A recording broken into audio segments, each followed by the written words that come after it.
الحمد للہ وکفا والصلاة والسلام علی عباده الذین اصطفیٰ خصوصاً علی افضلہم وخاتم النبیین محمد الامین وعلی آلہ وصحبہ اجمعین. اما بعد فاعوذ باللہ من الشیطان الرجیم. بسم اللہ الرحمن الرحیم. رب اشرح لی صدری ویسر لی امری واحلل عقدۃ من لسانی یفقہوا قولی. اللہم ربنا الہمنا رشدنا واعذنا من شرور انفسنا. اللہم ارنا الحق حقا وارزقنا اتباعہ وارنا الباطل باطلا وارزقنا اجتنابہ. اللہم وفقنا لما تحب وترضى. آمین یا رب العالمین.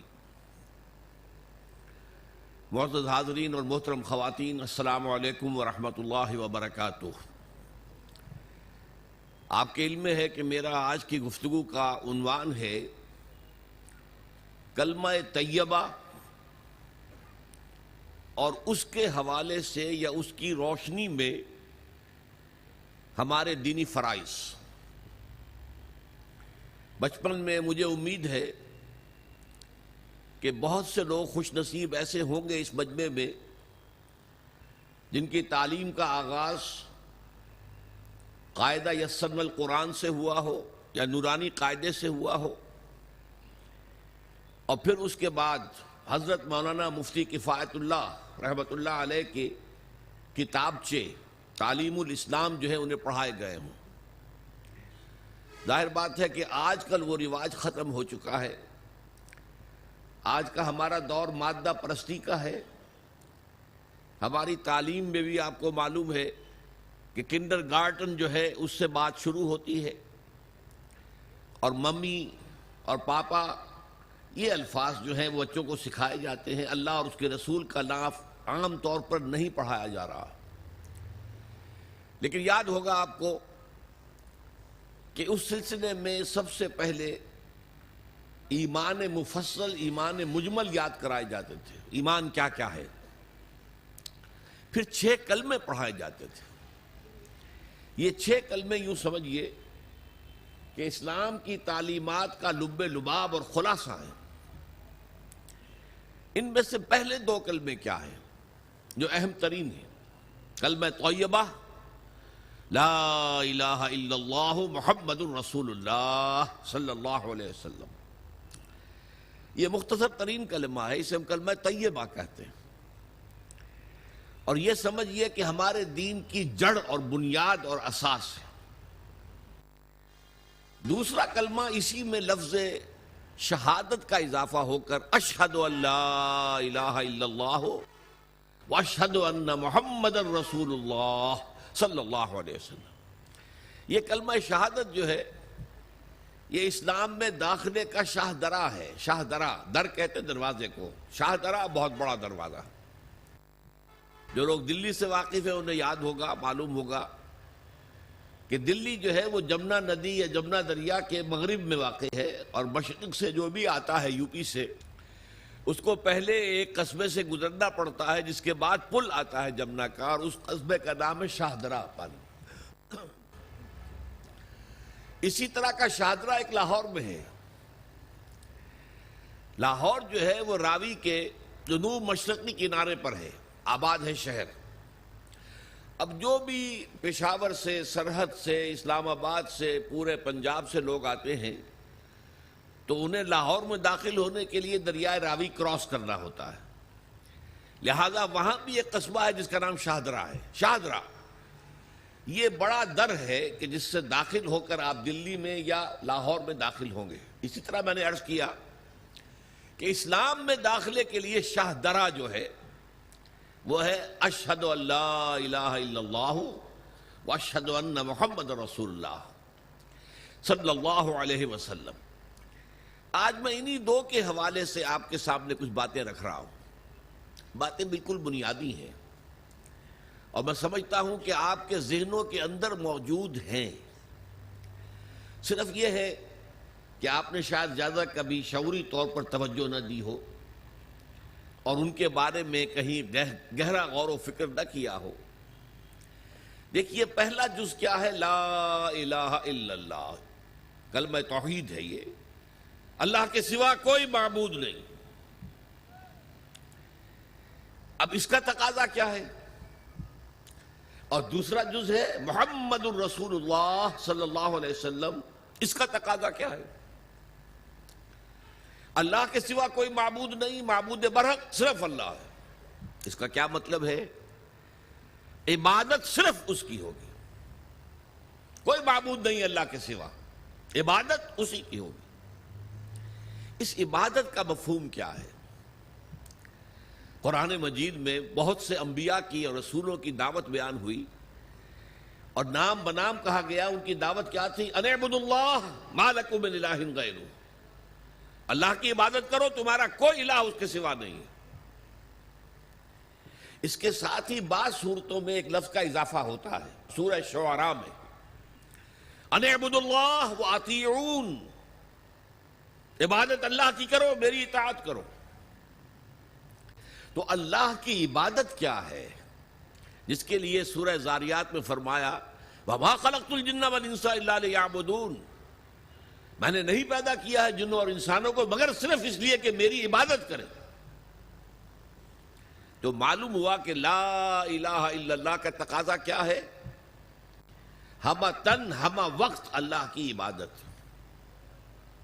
یہ عبادت کیا ہے؟ بدقسمتی سے مسلمانوں پر جو زوال آنا شروع ہوا خلافت راشدہ کے بعد سے، ایک زوال اسلام کا شروع ہو گیا، اگرچہ مسلمانوں کا تو عروج جاری رہا۔ دور بنو امیہ میں، دور بنو عباس میں دنیاوی اعتبار سے سطوت، شان اور شوکت بڑھتی چلی گئی، لیکن اسلام جو ہے اس کے اندر زوال شروع ہو گیا۔ سب سے پہلا زوال کیا آیا؟ وہ خلافت کہ جو مسلمانوں کو اپنے میں سے کسی بہترین شخص کا انتخاب کر کے جس کا تعین ہونا چاہیے تھا، وہ خلافت موروثی عہدہ بن گئی، خاندانی بات بن گئی، قبائلی بات بن گئی۔ یہ ہمارے زوال کا پہلا مظہر تھا۔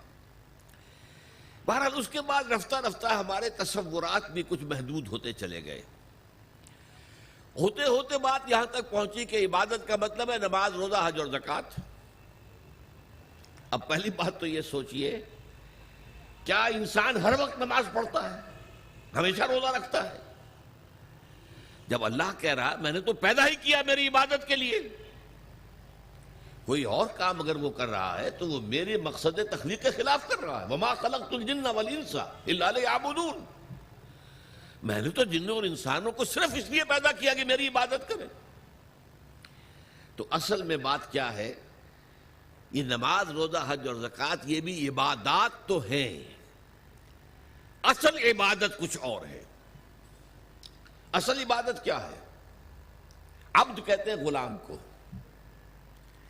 غلام پچھلے زمانے کا تصور کیجئے، یہ ایسا نہیں تھا جیسے آپ کسی کو ملازم رکھ لیں۔ آج ایمپلائر ایمپلائی ریلیشن شپ یہ اور ہے۔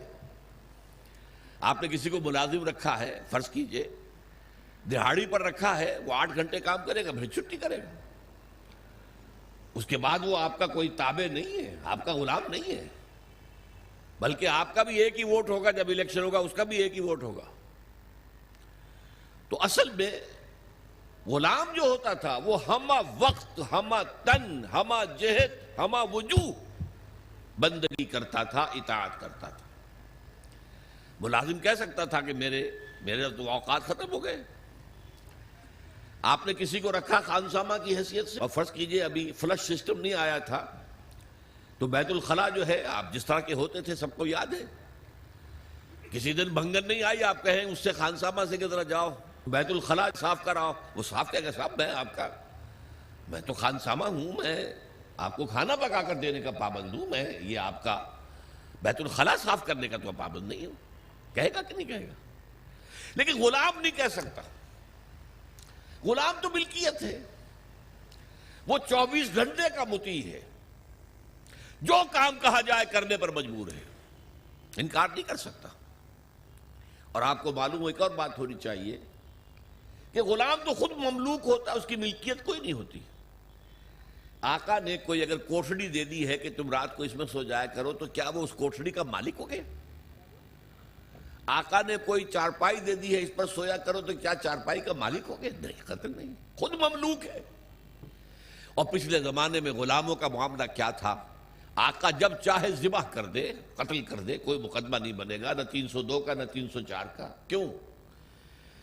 جیسے آپ کی بکری آپ کی ملکیت تھی، آپ نے ذبح کیا، گوشت کھا لیا، کوئی پوچھ سکتا ہے آپ سے؟ میری بکری تھی بھائی، میں نے ذبح کیا۔ Who are you to ask me؟ اسی طرح غلام میری ملکیت ہے، میں نے قتل کر دیا، میں نے اپنا نقصان کیا ہے نا۔ میں اس غلام کو فروخت کرتا تو کچھ پیسے مل جاتے مجھے، لیکن اختیار میرا ہے، میں نے اسے قتل کر دیا۔ اس معنی میں اللہ کا غلام بن جانا، اللہ کا بندہ بن جانا۔ یہ بندہ جو ہے یہ فارسی کا لفظ ہے، عبد عربی کا لفظ ہے۔ عبد سے عبادت بنا، بندے سے بندگی بنا۔ چنانچہ شیخ سعدی کا شعر ہے مشہور، جو مسجدوں میں پہلے لکھا جایا کرتا تھا۔ آج کل تو ہمارا نئی قسم کی مسجدوں کے ڈیزائن بنتے ہیں نا۔ پچھلے زمانے میں کیا ہوتا تھا؟ اس در کے اوپر چوکٹا بنا ہوا ہے، روز محشر کے جاں گداز بود، اولی پرسش نماز بود۔ وہ قیامت کا دن جو بہت سخت ہے، پہلا حساب نماز کا ہوگا۔ اور یہ شعر میں لکھا ہوتا تھا، زندگی آمد برائے بندگی، زندگی بے بندگی شرمندگی۔ یہ زندگی ہمیں ملی ہی بندگی کے لیے ہے، وَمَا خَلَقْتُ الْجِنَّ وَالْإِنسَ إِلَّا لِيَعْبُدُونِ۔ تو اگر ہم بندگی نہیں کرتے اللہ کی تو شرمندگی ہی شرمندگی ہے، گویا کہ ہم اپنے مقصد تخلیق کو تو پورا نہیں کر رہے۔ آپ نے قلم بنایا تھا لکھنے کے لیے، لکھتا نہیں ہے تو اٹھا کے پھینک دیں گے، آپ اس کو کوڑے میں ڈالیں گے۔ لہذا انسان کی تخلیق اور جنوں کی تخلیق بندگی کے لیے ہوئی۔ زندگی آمد برائے بندگی، زندگی بے بندگی شرمندگی۔ یہ ہمہ وقت، ہمہ تن، ہمہ وجوہ، ہمہ جہت اللہ کی اطاعت، یہ ہے عبادت۔ اس عبادت کے لیے عبادات ہمیں دی گئی ہیں۔ جیسے یہ اگر کھڑا ہوا ہے شامیانہ تو آپ نے دیکھا یہ جو بانس کھڑے ہوئے ہیں، یہ عبادت جو ہے اس کی چھت سمجھ لیجئے 4 ستونوں پر کھڑی ہے، نماز، روزہ، حج، زکوٰۃ۔ نماز کس لیے؟ تاکہ 5 مرتبہ تازہ کر لو اللہ سے عہد بندگی، ایاک نعبد و ایاک نستعین۔ کہیں بھول مت جانا، صبح ہوئی ہے پہلے اپنا اللہ سے بندگی کا عہد تازہ کر لو، پھر دکان پر جانا، پھر دفتر میں جانا، اور پھر دوپہر میں پھر نکلو، پھر تازہ کرو۔ وہ آپ کا لنچ آور ہوگا لیکن اس میں اللہ کو پہلے یاد کرو۔ پھر جب بہت زیادہ ایکٹیویٹی کا ٹائم ہوتا ہے شام کا، پھر یاد کرو اللہ کو عصر کے وقت، پھر مغرب کے وقت، پھر رات کو عشاء۔ 5 دفعہ یاد کرو، اقم الصلاۃ لذکری، کہ تمہیں یہ بات یاد رہے کہ ہم اللہ کے بندے ہیں اور ہمارا کام بندگی ہے، ہمہ تن، ہمہ وجوہ، ہمہ وقت اللہ کی عبادت۔ روزہ کیوں دیا؟ تاکہ نفس کے اندر جو شیطنت ہے، ان النفس لامارۃ بالسوء، اس نفس کو کنٹرول کرنے کی عادت ہو جائے۔ بھوک برداشت کرو، کسی وقت کھانے کو حلال چیز نہیں مل رہی تو بھوک برداشت کرو، فوراً کسی حرام شے کے اندر منہ نہ مار دو، تمہارے اندر عادت ہونی چاہیے۔ پیاس شدید لگی ہوئی ہے تو اگر کوئی صحیح مشروب نہیں ہے تو ایسا نہ کرو کہ اب کیا کریں، یہاں پر تو سوائے جو شراب کا کچھ ملتا ہی نہیں تو لو شراب ہی پیتے نہیں۔ اس کے لیے مشق کرانے کے لیے 30 دن صبح سے شام تک جائز مشروب بھی نہ پیو، جائز کھانا بھی نہ کھاؤ، تاکہ تمہارے اندر صلاحیت پیدا ہو جائے کہ باقی 11 مہینوں میں ناجائز سے تو بچو۔ یہ ہے عبادت کے ساتھ ان عبادات کا تعلق۔ ایک بڑی ہمارے اندر جو ہے نفس کی خواہش، دولت پرستی، اس کو نکالنے کے لیے صدقہ، خیرات، انفاق، خرچ کرو، خرچ کرو، خرچ کرو، تاکہ یہ دولت کی محبت دل میں سے کھرچی جائے۔ اور یہ تینوں حکمتیں جمع کرنی ہیں حج کے اندر۔ حج میں احرام کے اندر پابندیاں ہوتی ہیں، وہ روزے کے مشابہ ہیں۔ بڑی رقم خرچ ہوتی ہے، یہ زکوٰۃ و صدقات کے مشابہ ہو گئی۔ اس میں تلبیہ ہوتا ہے، لبیک اللہم لبیک لبیک لا شریک لک لبیک ان الحمد والنعمت لک والملک لا شریک لک، یہ اللہ کا ذکر ہو رہا ہے۔ تو ذکر اور انفاق اور نفس کو کنٹرول کرنا، یہ تینوں چیزیں جمع کر دی حج میں، وہ جامع عبادات، جامع العبادات۔ لیکن ان عبادتوں کے اوپر چھت آئے گی اسلام کی، پوری ہمہ جہت ہمہ وقت اللہ کی بندگی، اللہ کی اطاعت۔ یہ جو عبادت ہے، ایک بات اور نوٹ کر لیجئے، یہ عبادت جو ہے زبردستی بھی دنیا میں کرائی جاتی رہی۔ مثلا بنی اسرائیل پر فرعون مسلط تھا، اپنے احکام منواتا تھا کہ نہیں؟ ہم پر انگریز حاکم تھا، اپنا قانون نافذ کرتا تھا کہ نہیں؟ تم اپنے قانون رکھو گھروں میں، تمہارے کتاب میں لکھا چور کے ہاتھ کاٹو، ہم نہیں کاٹیں گے۔ تمہاری سنت ہے رسول کی، شادی شدہ ہو زانی یا زانیہ اس کو رجم کرو، غیر شادی شدہ 100 کوڑے لگاؤ اور علی الاعلان برسر عام لگاؤ، جاؤ رکھو اپنے گھر میں، آیتیں پڑھ لیا کرو، ثواب لے لیا کرو، یہاں تو ہمارا قانون چلے گا۔ اور ہم اطاعت کرتے تھے کہ نہیں؟ یہ اطاعت جو ہے یہ فورس تھی، زبردستی کی تھی، جبر کے ساتھ تھی، اس کو عبادت نہیں کہیں گے۔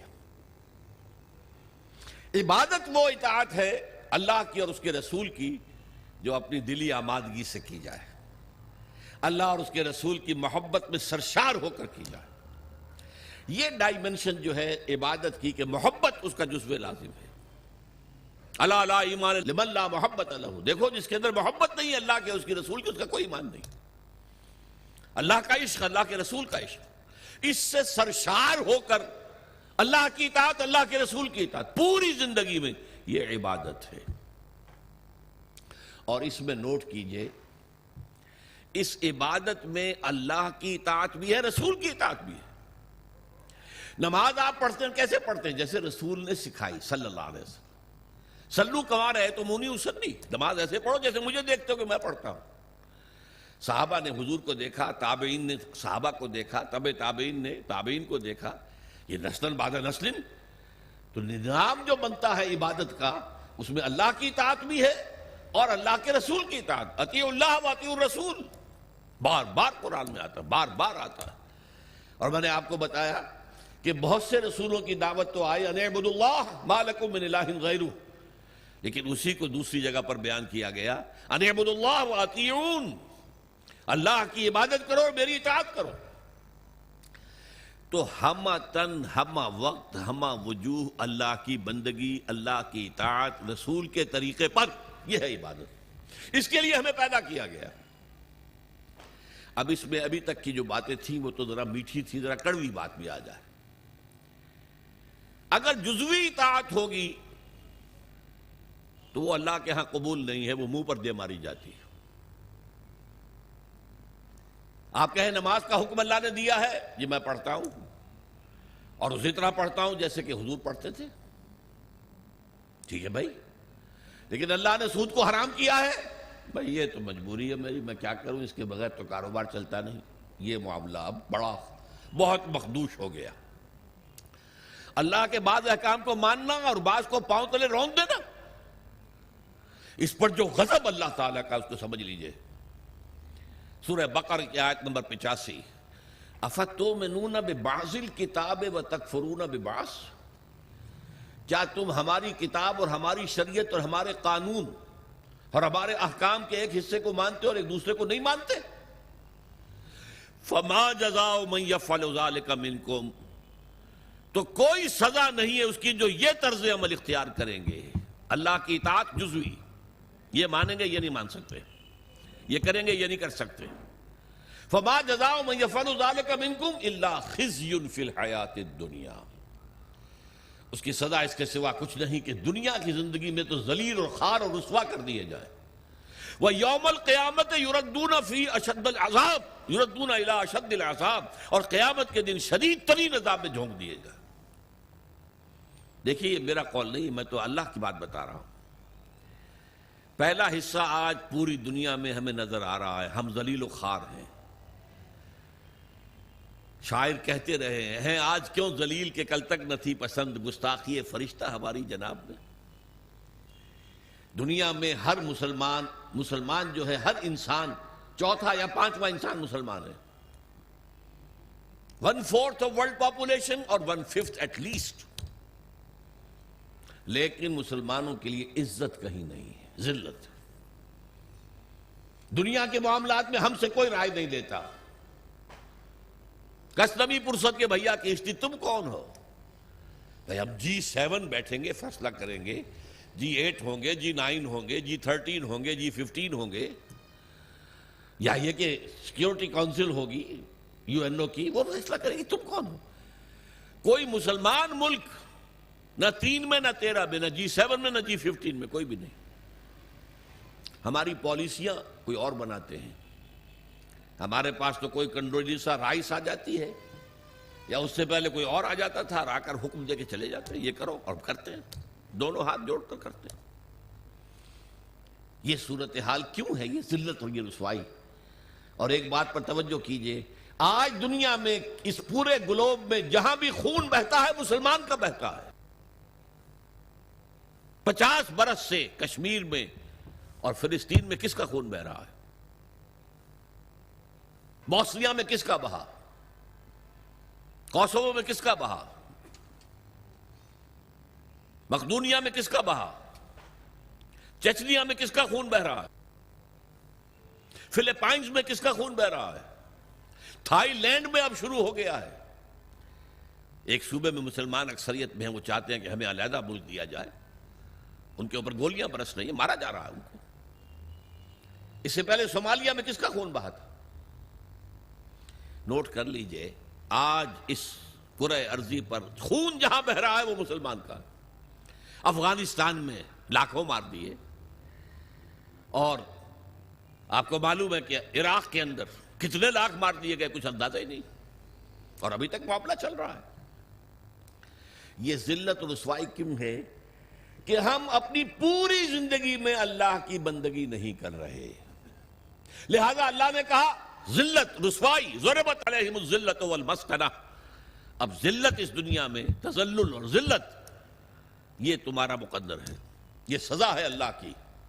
بش کا باپ کچھ نہیں کر سکتا، شیرون کا باپ کچھ نہیں کر سکتا جب تک کہ اذن رب نہ ہو. پتہ نہیں ہل سکتا جب تک کہ اذن رب نہ ہو. کیوں ہو رہا ہے یہ اللہ کی سزا ہے. فما جزاء من يفعل ذلك منكم الا خزي في الحياة الدنيا ويوم القيامة يردون الى اشد العذاب. جو لوگ بھی یہ روش اختیار کریں کہ دین کا ایک حصہ قبول سر آنکھوں پر اور ایک حصہ پاؤں تلے، ان کی سزا اس کے سوا کچھ نہیں کہ دنیا کی زندگی میں ذلیل و خوار کر دیے جائے، اور آخرت کی زندگی میں قیامت کے دن شدید ترین عذاب میں جھونک دیے جائے. یہ طرز عمل اللہ کو کافروں کے مقابلے میں، اگر مسلمان یہ طرز عمل کریں گے تو کافروں سے بدتر ہے اللہ کی نگاہ میں. وہ تو صرف صاف کہتے ہیں ہم نہیں مانتے محمد کو صلی اللہ علیہ وسلم، ہم نہیں مانتے قرآن کو، نہیں مانتے. آپ کہتے ہیں ہم مانتے ہیں اور پھر اللہ کے احکام پر عمل نہیں کرتے.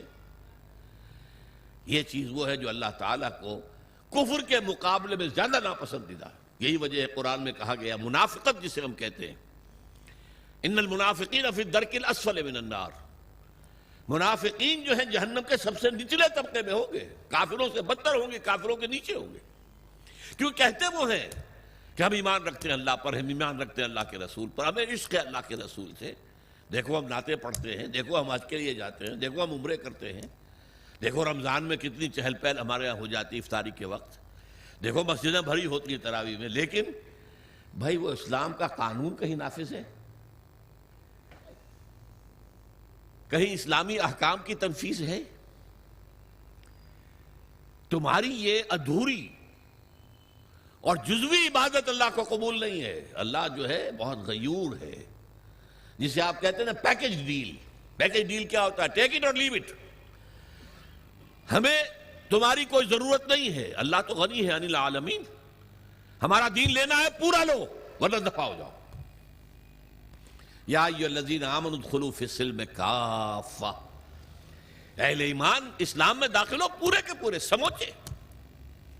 جزوی اسلام اسلام نہیں ہے، جزوی عبادت عبادت نہیں ہے. جزوی بندگی بندگی نہیں ہے، بلکہ ڈٹائی ہے، ڈٹائی اللہ کے ساتھ مذاق ہے۔ قرآن مجید میں آیا ہے نا کہ یہ لوگ جو ہیں یخادعون اللہ والذین آمنوا وما یخدعون الا انفسهم، یہ دھوکہ دینا چاہتے ہیں اللہ کو اور اہل ایمان کو، حالانکہ دھوکے اپنے آپ کو ڈالا ہوا۔ تو پہلی بات بڑی سخت ہو گئی، اسی لیے اقبال کہتا ہے چمی گویم مسلمانم بلرزم کہ دانم مشکلات لا الارا، میں جب کہتا ہوں میں مسلمان ہوں تو مجھ پر لرزہ طاری ہوتا ہے، اس لیے کہ مجھے معلوم ہے لا الہ الا اللہ کہہ دینا آسان ہے، اس پر پورا اترنا بہت مشکل ہے۔ اللہ کی ہمہ تن، ہمہ وقت، ہمہ وجوہ، ہمہ جہت اطاعت، رسول کی اطاعت کے ذریعے سے، یہ عبادت ہے جس کے لیے کہ ہمیں پیدا کیا گیا۔ اب صورتحال اس وقت کیا ہے؟ ظاہر بات ہے کہ میں اور آپ یہاں پر اللہ کا شریعت نافذ ایک دم تو نہیں کر سکتے، لیکن ہماری عبادت جو ہے وہ تو ادھوری ہو گئی۔ ہم اس ملک کے فرد ہیں، ہم شہری ہیں، ہم ووٹ ڈالتے ہیں، ہم لوگوں کو چنتے ہیں، وہ جا کر جو ہے حکومتیں بناتے ہیں، لیکن حکومت وہ ہے جو اللہ کے احکام کو نافذ نہیں کر رہی، جس کو کہا گیا وَمَن لَّمْ يَحْكُم بِمَا أَنزَلَ اللَّهُ فَأُولَٰئِكَ هُمُ الْكَافِرُونَ، جو اللہ کی اتاری ہوئی شریعت کے مطابق فیصلے نہیں کرتے وہی تو کافر ہیں۔ تم نے کسے کافر سمجھا ہے؟ بتوں سے تجھ کو امید ہے، خدا سے نو امیدی، مجھے بتا تو صحیح اور کافری کیا ہے؟ کافری تو یہی ہے وَمَن لَّمْ يَحْكُم بِمَا أَنزَلَ اللَّهُ فَأُولَٰئِكَ هُمُ الْفَاسِقُونَ وَمَن لَّمْ يَحْكُم بِمَا أَنزَلَ اللَّهُ فَأُولَٰئِكَ هُمُ الظَّالِمُونَ۔ یہ تین فتوے ہیں مفتی اعظم، اللہ سے بڑا مفتی تو کوئی نہیں، اور تین فتوے اس کے ہیں یہ، جو اللہ کی اتاری ہوئی شریعت کے مطابق فیصلے نہیں کہتے وہی تو کافر ہیں، وہی تو مشرک ہیں، وہی تو فاسق ہیں، باغی۔ یہ سورہ مائدہ کے 7ویں رکوع کے اندر یہ تینوں فتوے موجود ہیں۔ اب کیا کریں؟ ہمارا پورا معاشی نظام سود پر مبنی، انٹرسٹ بیس کیپیٹلسٹک سسٹم، یہودیوں کا ایجاد کردہ نظام بینکنگ آج پوری دنیا میں ہے۔ اب ہم بھی اس کے اندر زیادہ سے زیادہ آپ یہی کر سکیں گے نا کہ براہ راست ملوث نہ ہوں، نہ آپ بینک سے قرضہ لیں سود پر، نہ بینک میں رقم رکھیں اور سود لینے کے لیے، یہ تو کر سکتے ہیں آپ، یہ بھی آپ نہیں کرتے تو آپ مجرم ہیں۔ لیکن یہ ہے کہ آپ اپنی معیشت سے سود کو خارج تو نہیں کر سکتے۔ حضور نے فرمایا ایک زمانہ آئے گا کہ لوگ اگر سود کھائیں گے نہیں تب بھی سود کا دخان، دھواں اور سود کا غبار، گردہ ان کے اندر جائے گا لازماً۔ کیوں؟ گندم کا ایک دانہ آپ کھاتے ہیں، اس کے لیے بیج خریدا گیا تھا سودی قرضے پہ، اس کے لیے فرٹیلائز خریدے گئے سودی قرضے پہ، پیسٹی سائیڈ خریدے گئے سودی قرضے پر، اس کے لیے جو ٹریکٹر خریدا گیا سودی قرضے پر، فصل کاٹنے کے لیے ہارویسٹر لیا گیا سودی قرضے پر۔ تو ایک ایک دانے میں سود ہے، کیا کریں گے آپ؟ کھائیں گے، آپ کے اندر جائے گا۔ اور حضور نے دو الفاظ ایسے استعمال کیے، دخان یا غبار۔ کبھی کبھی آپ کو معلوم ہے کہ فضا میں ایک گردہ سا چھا جاتا ہے پوری فضا میں، اب آپ کیا کریں گے؟ سانس لینا بند کر دیں گے؟ سانس لیں گے تو مریں گے، بند کر دیں گے تو مریں گے۔ لہذا وہ گردہ آپ کے اندر، آپ کے پھیپھڑوں میں جائے گا لا محالہ، آپ کو اختیار تو کوئی نہیں۔ اور دھواں، کہیں آپ کے گھر کے اندر آگ لگ گئی ہے، کسی ہوٹل میں آپ ہیں وہاں آگ لگ گئی ہے، دھواں، کیا کریں گے آپ؟ سانس لینا بند کر دیں گے؟ سانس تو لیں گے جینے کے لیے، دھواں اندر جائے گا کہ نہیں؟ تو براہ راست کوئی شخص سود کھائے نہ کھائے، اس کا غبار یا اس کا دخان، اس کا دھواں لازماً اس کے اندر جائے گا۔ تو اب کیا کریں؟ جب تک پورے دین کو قائم نہ کیا جائے اس وقت تک ہماری بندگی جزوی بندگی ہے، ہماری عبادت جزوی عبادت ہے۔ اس گناہ کا کیا کفارہ ہے؟ دیکھیے پچھلے زمانے میں، آج کل تو کنویں ہیں نہیں، کنویں میں کوئی بلی گر گئی، کوئی کتا گر گیا، اب اس کی لاش نکالتے تھے اور ساتھ ہی کتنے ڈول پانی نکالیں گے تو اب یہ پاک ہوگا؟ تھا کہ نہیں؟ میرے اندر اگر گناہ جا رہا ہے، دھواں جا رہا ہے سود کا، میں سانس لے رہا ہوں اس فضا میں جس میں اللہ کا دین قائم نہیں ہے، تو میرے اندر گناہ جا رہا ہے، گناہ جا رہا ہے، گناہ جا رہا ہے۔ اس کا کفارہ کیا ہوگا؟ اس کو صفائی کیسے کریں گے؟ تن من دھن لگا دو اللہ کے دین کو قائم کرنے کے لیے۔ ابھی یہ عزیزم نوید صاحب جو کہہ رہے تھے بار بار اقامت دین، اقامت دین، کیا مطلب ہے اقامت دین کا؟ دین کو قائم کرنا، پورا دین۔ جیسے آپ کہتے ہیں ایک ہے نماز پڑھنا، ایک ہے نماز قائم کرنا، زمین و آسمان کا فرق ہے نا۔ اقیم الصلاۃ، اقیم الصلاۃ، اقیم الصلاۃ، یہ قیام جو ہے نماز کا نظام کا، اس کے لیے مسجدیں تعمیر ہوتی ہیں، اس کے لیے امام اور خطیب رکھے جاتے ہیں، وہاں پر بر وقت جماعت ہوتی ہے، ایک امام کے پیچھے کھڑے ہو کر ہم نمازیں پڑھتے ہیں، یہ نماز کا نظام ہے۔ اسی طریقے سے دین کا نظام، اقیم الدین، دین کو قائم کرو، اور اسی کو کہا وَيَكُونَ الدِّينُ كُلُّهُ لِلَّهِ، دین پورا کا پورا اللہ کا ہو جائے۔ فوجداری قوانین بھی اسی کے ہوں، دیوانی قوانین بھی اسی کے ہوں، وراثت کا قانون بھی اسی کا ہو، سود کو جڑ سے نکال کے پھینکا جائے، بیع و شرع کی جو حرام شکلیں ہیں ان کو ختم کیا جائے، جوئے کا خاتمہ کیا جائے، بے پردگی بے حیائی کا خاتمہ کیا جائے۔ یہ سارا کام اگر آپ کریں تو اس میں جو تن لگے گا، جو من لگے گا، جو آپ کا دھن لگے گا، جو آپ کا وقت لگے گا، یہ کفارہ ہے کہ جزوی بندگی کی وجہ سے جو گناہ ہو رہا ہے اس کا کفارہ ہو جائے گا۔ اگر آپ یہ نہیں کرتے تو اس کا مطلب یہ کہ آپ بھی اسی نظام کے حامی ہیں۔ وہ دیکھیے جو کہا تھا نا بش نے یا اس کے سیکریٹری پاول نے 11 ستمبر 2001 کو، آر یو ود اس اور اگینسٹ اس، یاد ہے؟ اور ہمارا کمانڈو صدر، اور وہ پتاشے کی طرح بیٹھ گیا تھا آپ کے ساتھ۔ جی اللہ بھی یہ کہتا ہے تم میرے ساتھ ہو یا میرے خلاف ہو، نو گرے ایریا ان بٹوین، یا میرے ساتھ ہو، میرے وفادار ہو۔ تو جتنے دین پر عمل کر سکتے ہو اتنے پر تو کرو نا۔ نمبر 1، آخر سود سے غبار سے نہیں بچ سکتے، براہ راست تو سود سے بچو۔ نہ سود پہ رقم رکھ کر کھاؤ اور نہ سود پر رقم لے کر اپنا کاروبار بڑھاؤ، اپنی بلڈنگیں جو ہیں اور اونچی کرو، یہ تو کر سکتے ہو نا۔ پردہ تو اپنے گھر میں راج کر سکتے ہو کہ نہیں؟ اللہ کا شکر ہے ابھی پاکستان میں تو کوئی ایسا ڈکٹیٹر نہیں آیا۔ اگر کوئی زیادہ وقت مل گیا ہماری شامت اعمال سے اس شخص پرویز مشرف کو، تو شاید وہ وقت بھی آ جائے کہ پردے پر پابندی کر دی جائے، کوئی عورت برقع نہیں پہنے گی۔ ہو چکا ہے دنیا میں، بہت سے ممالک میں ہوا۔ مصطفیٰ کمال پاشا جو آئیڈیل ہے اس کا، اس نے یہی تو کیا تھا، پردہ ختم، انگریزی لباس پہننا لازم، عربی میں نہیں اذان دے سکتے ہو نہ نماز پڑھ سکتے ہو، ترکی زبان میں نماز پڑھو، ترکی زبان میں اذان۔ یہ سارا کمال عطا ترک نے کیا تھا، اور اس نے آتے ہی کہا تھا کہ میرا آئیڈیل وہ ہے۔ یہ تو اللہ کو معلوم ہے کل کیا ہونا ہے۔ بڑے بڑے جبار اور بڑے بڑے طاقتور لوگ آئے ہیں، اور آج نسیم منسیاں ہے۔ کہاں گیا وہ فیلڈ مارشل ایوب خان؟ کہاں گیا وہ یحییٰ خان؟ کہاں گیا بھٹو؟ کہاں گیا ضیاء الحق؟ تو بڑے بڑے تنتنے والے، بڑے بڑے دبدبے والے لوگ آئے ہیں، وہ سب نسیم منسیاں ہو گئے۔ تو میں نہیں کہہ سکتا کہ اس کے لیے ابھی کتنے دن ہیں۔ اللہ تعالیٰ کی طرف سے اگر مہلت اسے ملے گی تو ہماری شامت اعمال کی وجہ سے ملے گی۔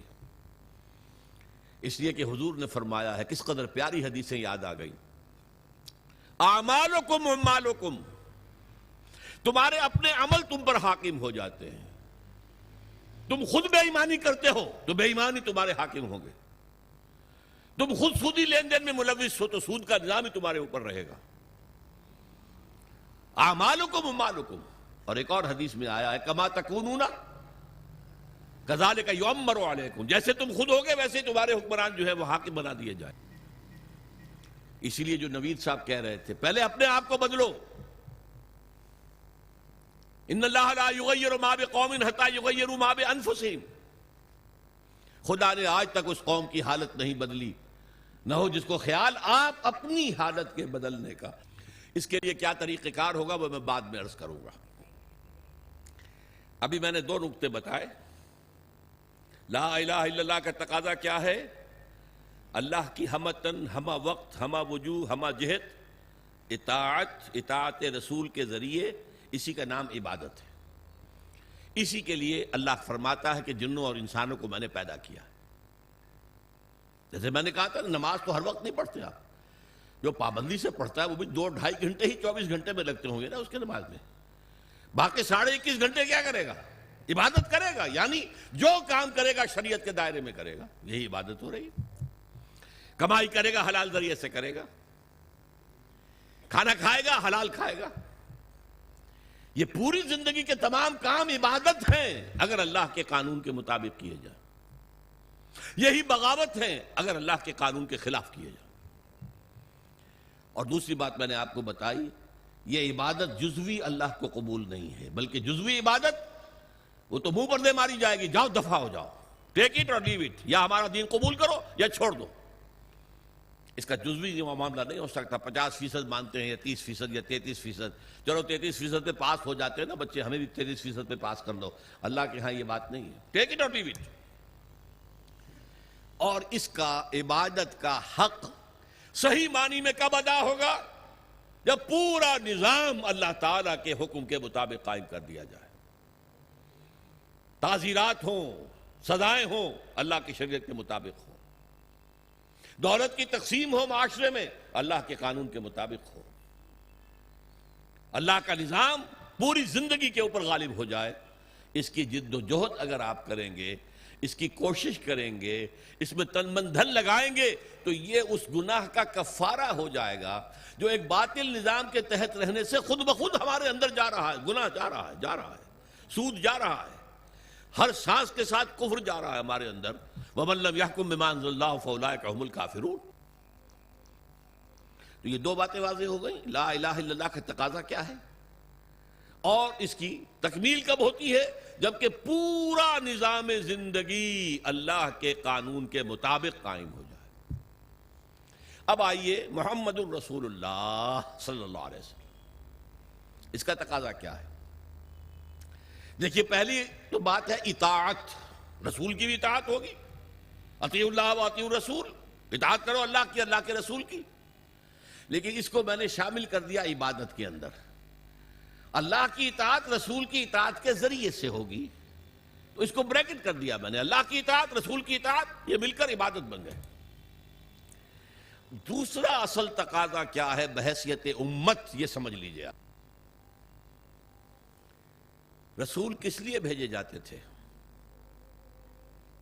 لوگوں کے سامنے اللہ کے دین کو پیش کرنا، دعوت دینا، تبلیغ کرنا، اور کوشش کرنا کہ اللہ کا دین قائم ہو جائے، اس لیے آتے تھے نا۔ اب حضور پر رسالت اور نبوت ختم، انسان تو ختم نہیں ہو گئے، ان کو یہ دعوت کون دے گا؟ اب یہ ہے رسول کے امتی ہونے کی حیثیت سے ہمارا فرض۔ قرآن مجید میں اس کے لیے کہا گیا ہے، اصطلاح ہے شہادت علی الناس، لوگوں پر حجت قائم کر دینا، تاکہ قیامت میں لوگ یہ نہ کہہ سکیں کہ اللہ ہمیں تو تیرا دین کسی نے پہنچایا ہی نہیں، ہم سے حساب کتاب کا ہے۔ میری بات سمجھ لیجئے، اگر کوئی دین پہنچا دے، اس کا حق ادا کر دے، اب ان کے پاس کوئی عذر نہیں ہوگا۔ اس لیے فرمایا سورہ نساء میں، رسلا مبشرین ومنذرین لئلا یکون للناس علی اللہ حجۃ بعد الرسل وکان اللہ عزیزا حکیما۔ ہم نے اپنے رسولوں کو بھیجا بشارت دینے والے بنا کر۔ اللہ کی عبادت کرو گے تو بشارت ہے، راح و ریحان و جنت نعیم، اللہ تعالیٰ تمہیں اپنی جنتوں میں داخل کرے گا۔ اللہ کی عبادت سے سرکشی کرو گے تو پھر جہنم ہے، فماواہ جہنم وساءت مصیرا، اس کا ٹھکانہ جہنم ہے۔ تو وہ بشیر بھی تھے، نذیر بھی تھے، لیکن حاصل کیا تھا؟ لئلا یکون للناس علی اللہ حجۃ بعد الرسل، رسولوں کے آنے کے بعد لوگوں کے پاس کوئی عذر باقی نہ رہ جائے۔ اللہ ہمیں معلوم نہیں تھا، نہیں، ہر امت کے خلاف اس کا رسول کھڑا ہو کر گواہی دے گا پہلے قیامت کے دن، جسے آپ کہتے ہیں سرکاری گواہ، پروزیکیوشن وٹنس۔ اے اللہ تیرا جس پیغام آیا تھا میرے پاس میں نے انہیں پہنچا دیا تھا، اب اگر انہوں نے عمل نہیں کیا تو یہ ذمہ دار ہے۔ They can't plead ignorance، یہ نہیں کہہ سکتے ہمیں تو بتایا ہی نہیں گیا، میں نے بتا دیا تھا۔ یہ ہے ان کے خلاف شہادت بڑھے گی کہ اب یہ ذمہ دار ہیں۔ بہت سادہ سی بات آپ کو سمجھا دوں مثال سے، آپ اپنے کسی عزیز کو کوئی پیغام بھیجتے ہیں، کل شام تک یہ کام میرا ضرور کر دینا کر دینا کر دینا کر دینا ورنہ مجھے بہت نقصان ہو جائے گا۔ کسی آپ نے ایلچی کے ہاتھوں، پیغامبر کے ہاتھوں یہ پیغام بھیجا، وہ کام نہیں ہوا، آپ کا نقصان ہو گیا۔ اب آپ غصے میں بھرے ہوئے اپنے اس عزیز کے پاس گئے، میں نے تمہیں یہ پیغام بھیجا تھا، تم نے یہ کام نہیں کیا، میرے نقصان کا ذمہ دار کون ہے؟ تم ہو۔ اگر وہ یہ کہہ دے بھائی مجھے تو آپ کا پیغام کسی نے پہنچایا ہی نہیں، اب کوئی غصہ آپ کا رہ جائے گا اس کے خلاف؟ آپ پتاشے کی طرح بیٹھ جائیں گے نا، غصہ ختم۔ اب غصہ کس پر آئے گا؟ اس پیغامبر پر آؤ، بھلے آدمی تجھے میں نے پیغامبر بنایا تھا کہ پیغام پہنچانا، تم نے نہیں پہنچایا، میرے نقصان کے ذمہ دار تم ہو۔ تو یہ پیغام رسانی کا منصب کتنا نازک ہے، کتنا نازک ہے، کتنا نازک ہے۔ اگر آپ نے پیغام پہنچا دیا آپ فارغ ہو گئے، بری ہو گئے، وہ ذمہ دار ہیں۔ اگر آپ نے نہیں پہنچایا تو آپ مجرم ہیں، وہ نہیں ہے۔ اسی لیے کہا گیا سورہ اعراف کے شروع میں فَلَنَسْأَلَنَّ الَّذِينَ أُرْسِلَ إِلَيْهِمْ وَلَنَسْأَلَنَّ الْمُرْسَلِينَ، ہم پوچھ کر رہیں گے ان سے بھی جن کے طرف ہم نے رسولوں کو بھیجا، اور ہم پوچھ کر رہیں گے رسولوں سے بھی۔ پہلے رسولوں سے کہا جائے تم نے پہنچا دیا تھا، اب وہ کہیں گے کھڑے ہو اللہ میں نے پہنچا دیا تھا۔ پھر کہیں گے اچھا اب تم بات کرو، تم نے پیغام میرا پہنچ گیا تھا، کتنا عمل کیا؟ یہی وجہ ہے، دیکھیے حضور نے اپنے آخری خطبے میں اپنی تعلیمات کے اہم نکات کو دوبارہ سہ بارہ اس کو نمایاں کر کے پھر ایک سوال کیا۔ ذرا چشم تصور سے دیکھیے، 1.25 لاکھ کا مجمع ہے، معمولی بات نہیں ہے۔ آج بھی 20-30 لاکھ ہی ہوتے ہیں نا آدمی حج میں، 1.25 لاکھ، جبکہ شاید پورے عرب کی آبادی 2.5-3 لاکھ سے زیادہ نہیں ہوگی۔ 1.25 لاکھ آدمی جمع ہے، 1,24,000۔ آپ نے خطبہ دیا، اور خطبے کی شان کیا تھی؟ ایک ایک لفظ 3 مرتبہ دہراتے تھے۔ لاؤڈ سپیکر تو تھا نہیں، تھوڑے فاصلے کے اوپر جیسے مکبر ہو جاتے ہیں نماز با جماعت میں، اگر لاؤڈ سپیکر نہیں ہے تو وہ مکبرین کھڑے ہیں۔ حضور نے ایک بات ادھر کہی، اب مکبرین نے آگے پہنچانی شروع کر دی۔ دوسری بات سامنے رخ کر کے کہی، دوسری مرتبہ وہی بات، اب سامنے والوں نے پہنچانا شروع کر دیا۔ تیسری مرتبہ بائیں طرف دیکھتے ہوئے کہی، اب بائیں والوں نے پہنچانا شروع کر دیا۔ آخر میں ایک سوال کیا، الا هل بلغت، لوگوں میں نے پہنچا دیا یا نہیں؟ پورے مجمع نے کہا بیک آواز، انا نشہد انک قد بلغت رسالتا ونصحت الامتا وبلغت رسالتا وادیت الامانتا وکشفت الغمتا۔ اے نبی ہم گواہ ہیں، آپ نے حق تبلیغ ادا کر دیا، حق رسالت ادا کر دیا، ہماری خیر خواہی کا حق ادا کر دیا، اور کفر کے اور ضلالت کے پردے چاک کر دیے۔ 3 دفعہ کہا الا هل بلغت، اور جواب آیا انا نشہد انک قد بلغت رسالت وادیت الامانۃ ونصحت الامۃ وکشفت الغمۃ۔ پھر آپ نے انگلی اٹھائی آسمان کی طرف، انگشت شہادت، اور پھر لوگوں کی طرف، اللہم اشہد اللہم اشہد اللہم اشہد، اے اللہ تو بھی گواہ رہے۔ وہ بوجھ جو میرے کندھے پر آیا تھا، جس کے لیے سورہ مزمل میں کیا کہا گیا تھا، انا سنلقی علیک قولا ثقیلا، اے نبی بڑی بھاری بات آپ پر ڈالنے والے ہیں ہم۔ اس کفر اور شرک کے گڑھ کے اندر توحید کی دعوت دینا کوئی آسان کام تھا؟ اسلام کا پیغام پہنچانا کوئی آسان کام تھا؟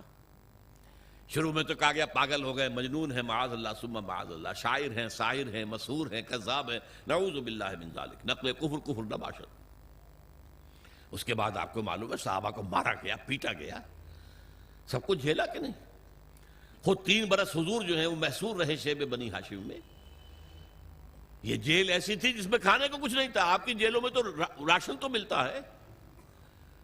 بہرحال یہ ساری سختیاں جھیل کر حضور نے دین کو غالب کر دیا. یہ کام کیا.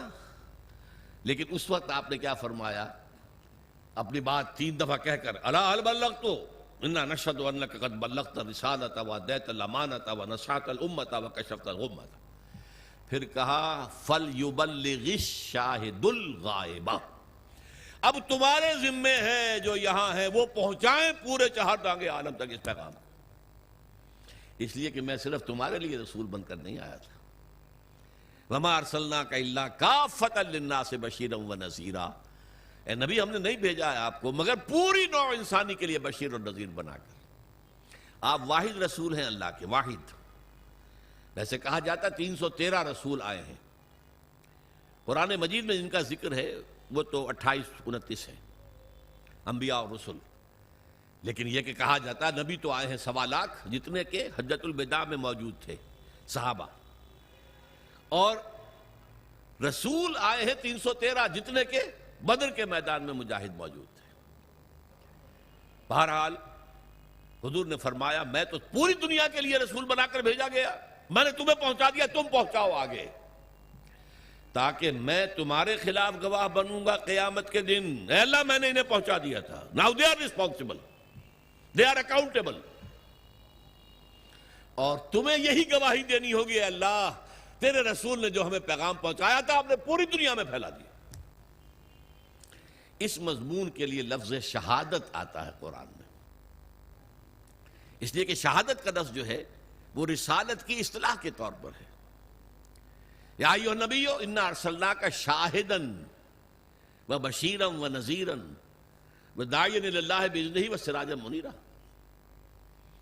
سورہ مزمل میں فرمایا انا ارسلنا الیکم رسولا شاہدا علیکم کما ارسلنا الی فرعون رسولا.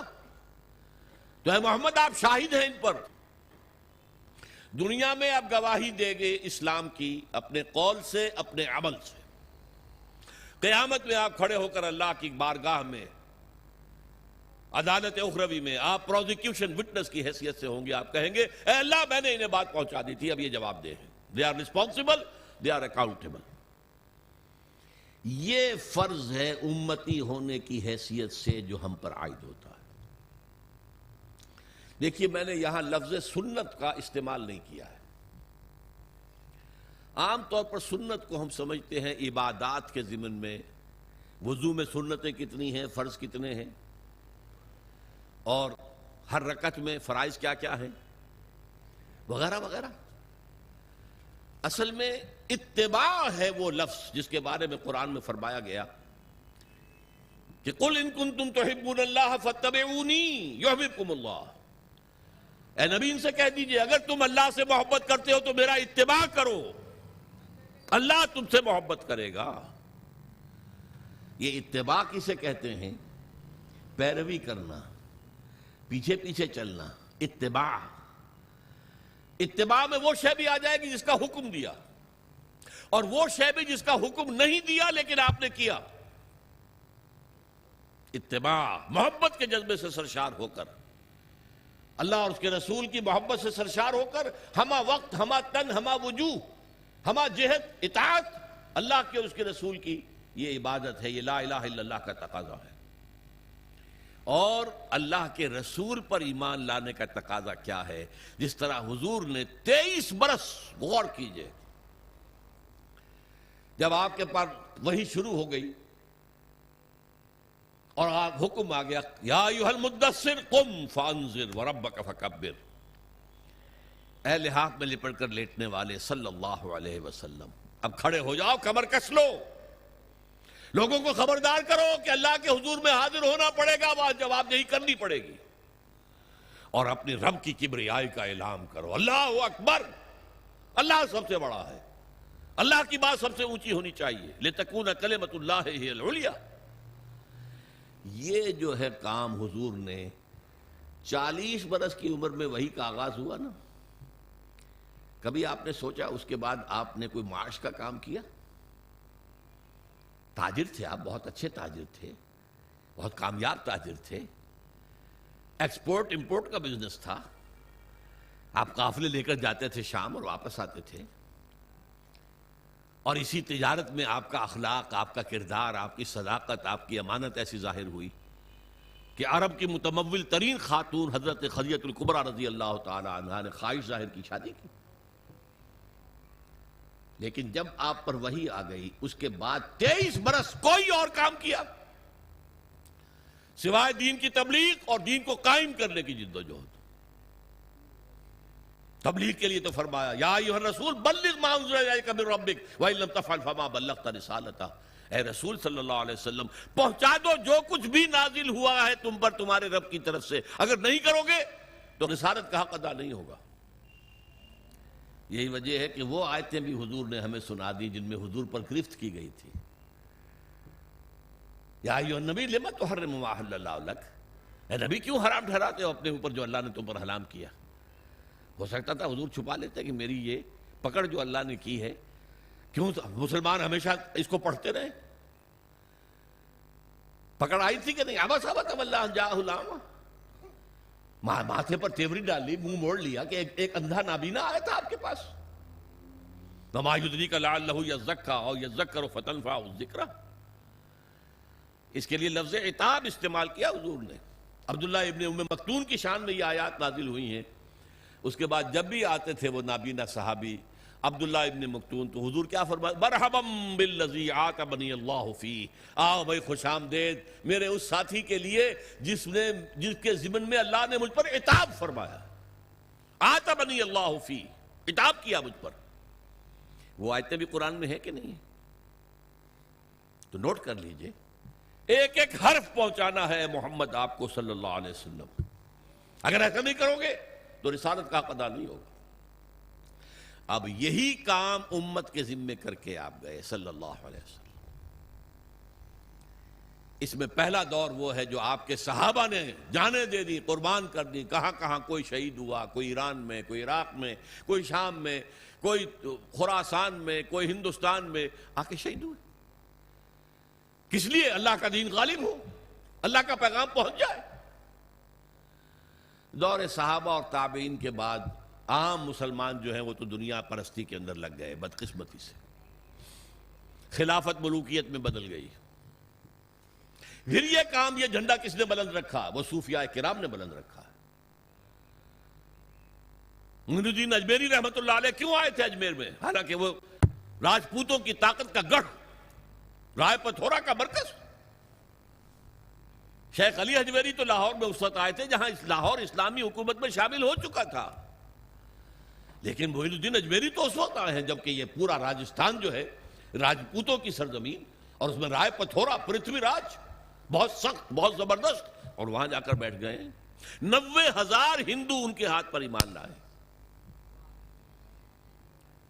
یہ ہمارے پنجاب کے جو دو بڑے بڑے قبیلے ہیں وٹو اور سیال، یہ دونوں قبیلے ان کے ہاتھ پر ایمان لائے، بلکہ یہ دونوں قبیلے تو ان کے پوتے شاگرد کے ہاتھ پر ایمان لائے ہیں۔ یعنی شیخ معین الدین اجمیری رحمۃ اللہ علیہ خواجہ معین الدین کے جو ان کے خلیفہ تھے، خواجہ بختیار کاکی رحمۃ اللہ علیہ ان کے خلیفہ تھے جو پاک پٹن میں دفن ہیں، بابا فرید گنج شکر رحمۃ اللہ علیہ، ان کے ہاتھ پر یہ دونوں قبیلے ایمان لائے۔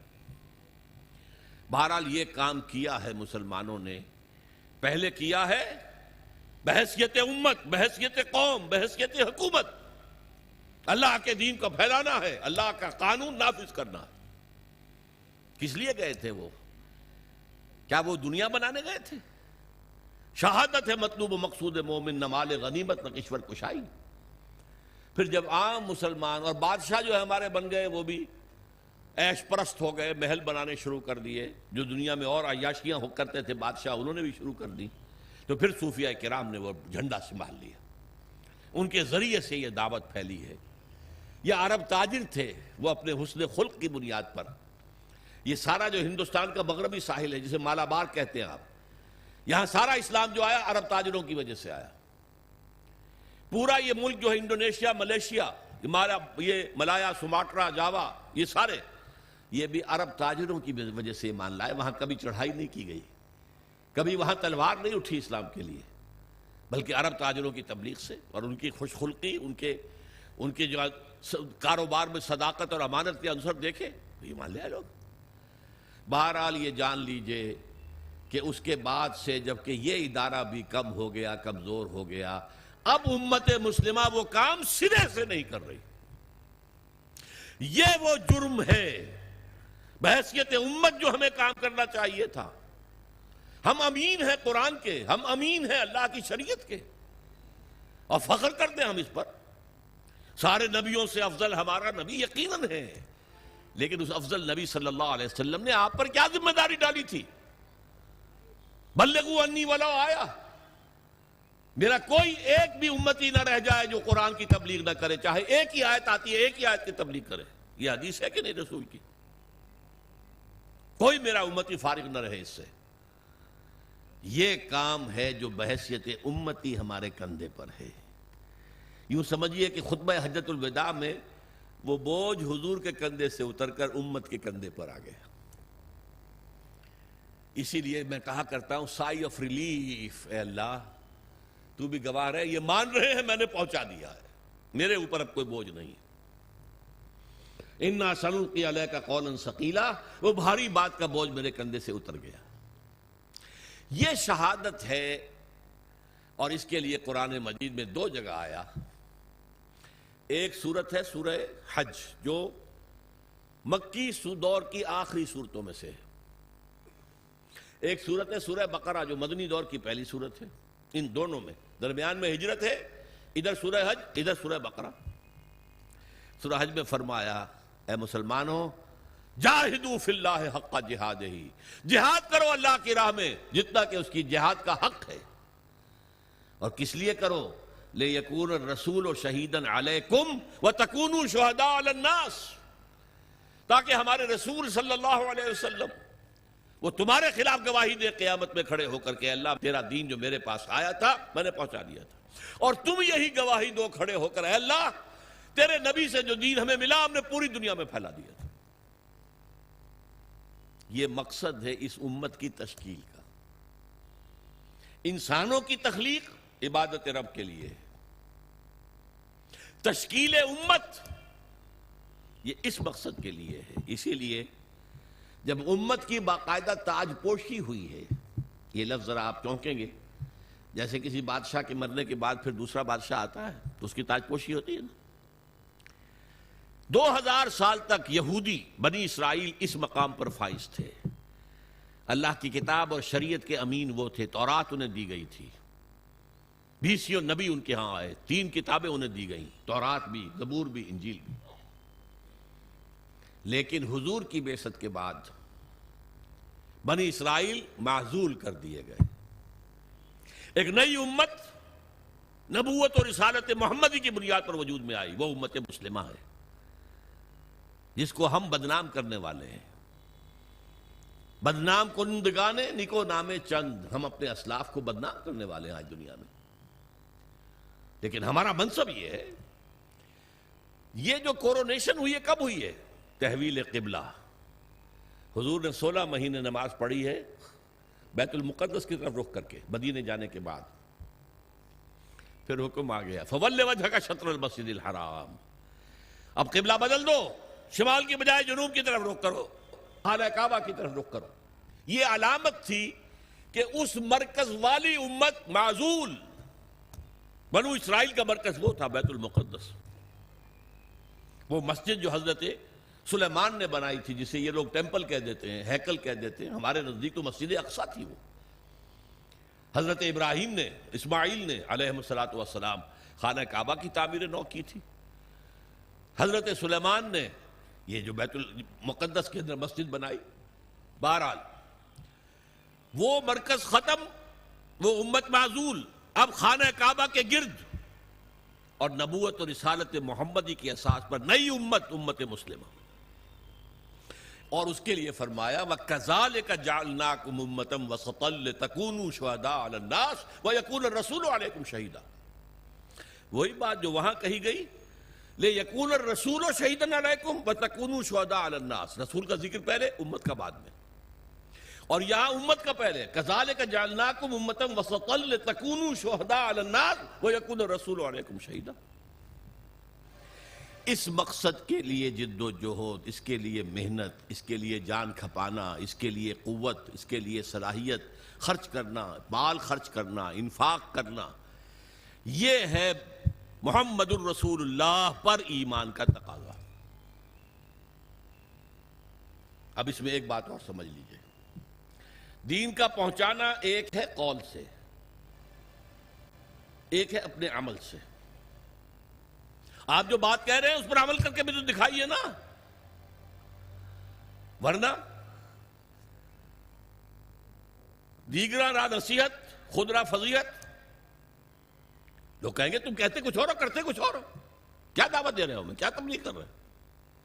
عمل سے گواہی، زبان سے گواہی، اشہد ان لا الہ الا اللہ واشہد ان محمد رسول اللہ، زبان سے گواہی دی۔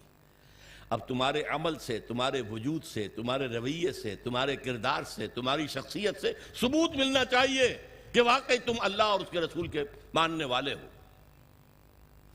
اچھا، اس کے علاوہ انفرادی سطح پر نمونہ تو پیش کر دیا، اللہ نے دین بھیجا تھا اس کا نمونہ پیش کرو۔ آپ کہیں اللہ نے جو دین بھیجا تھا محمد کے ذریعے صلی اللہ علیہ وسلم وہ بہترین دین ہے، دنیا کہے گی ہمیں کہیں ذرا اس کا مشاہدہ تو کرا دو، کہاں ہے؟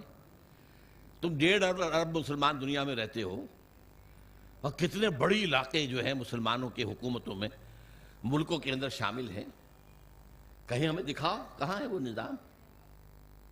کیا کہیں گے ہم؟ نگاہیں نیچی ہو جائیں گی۔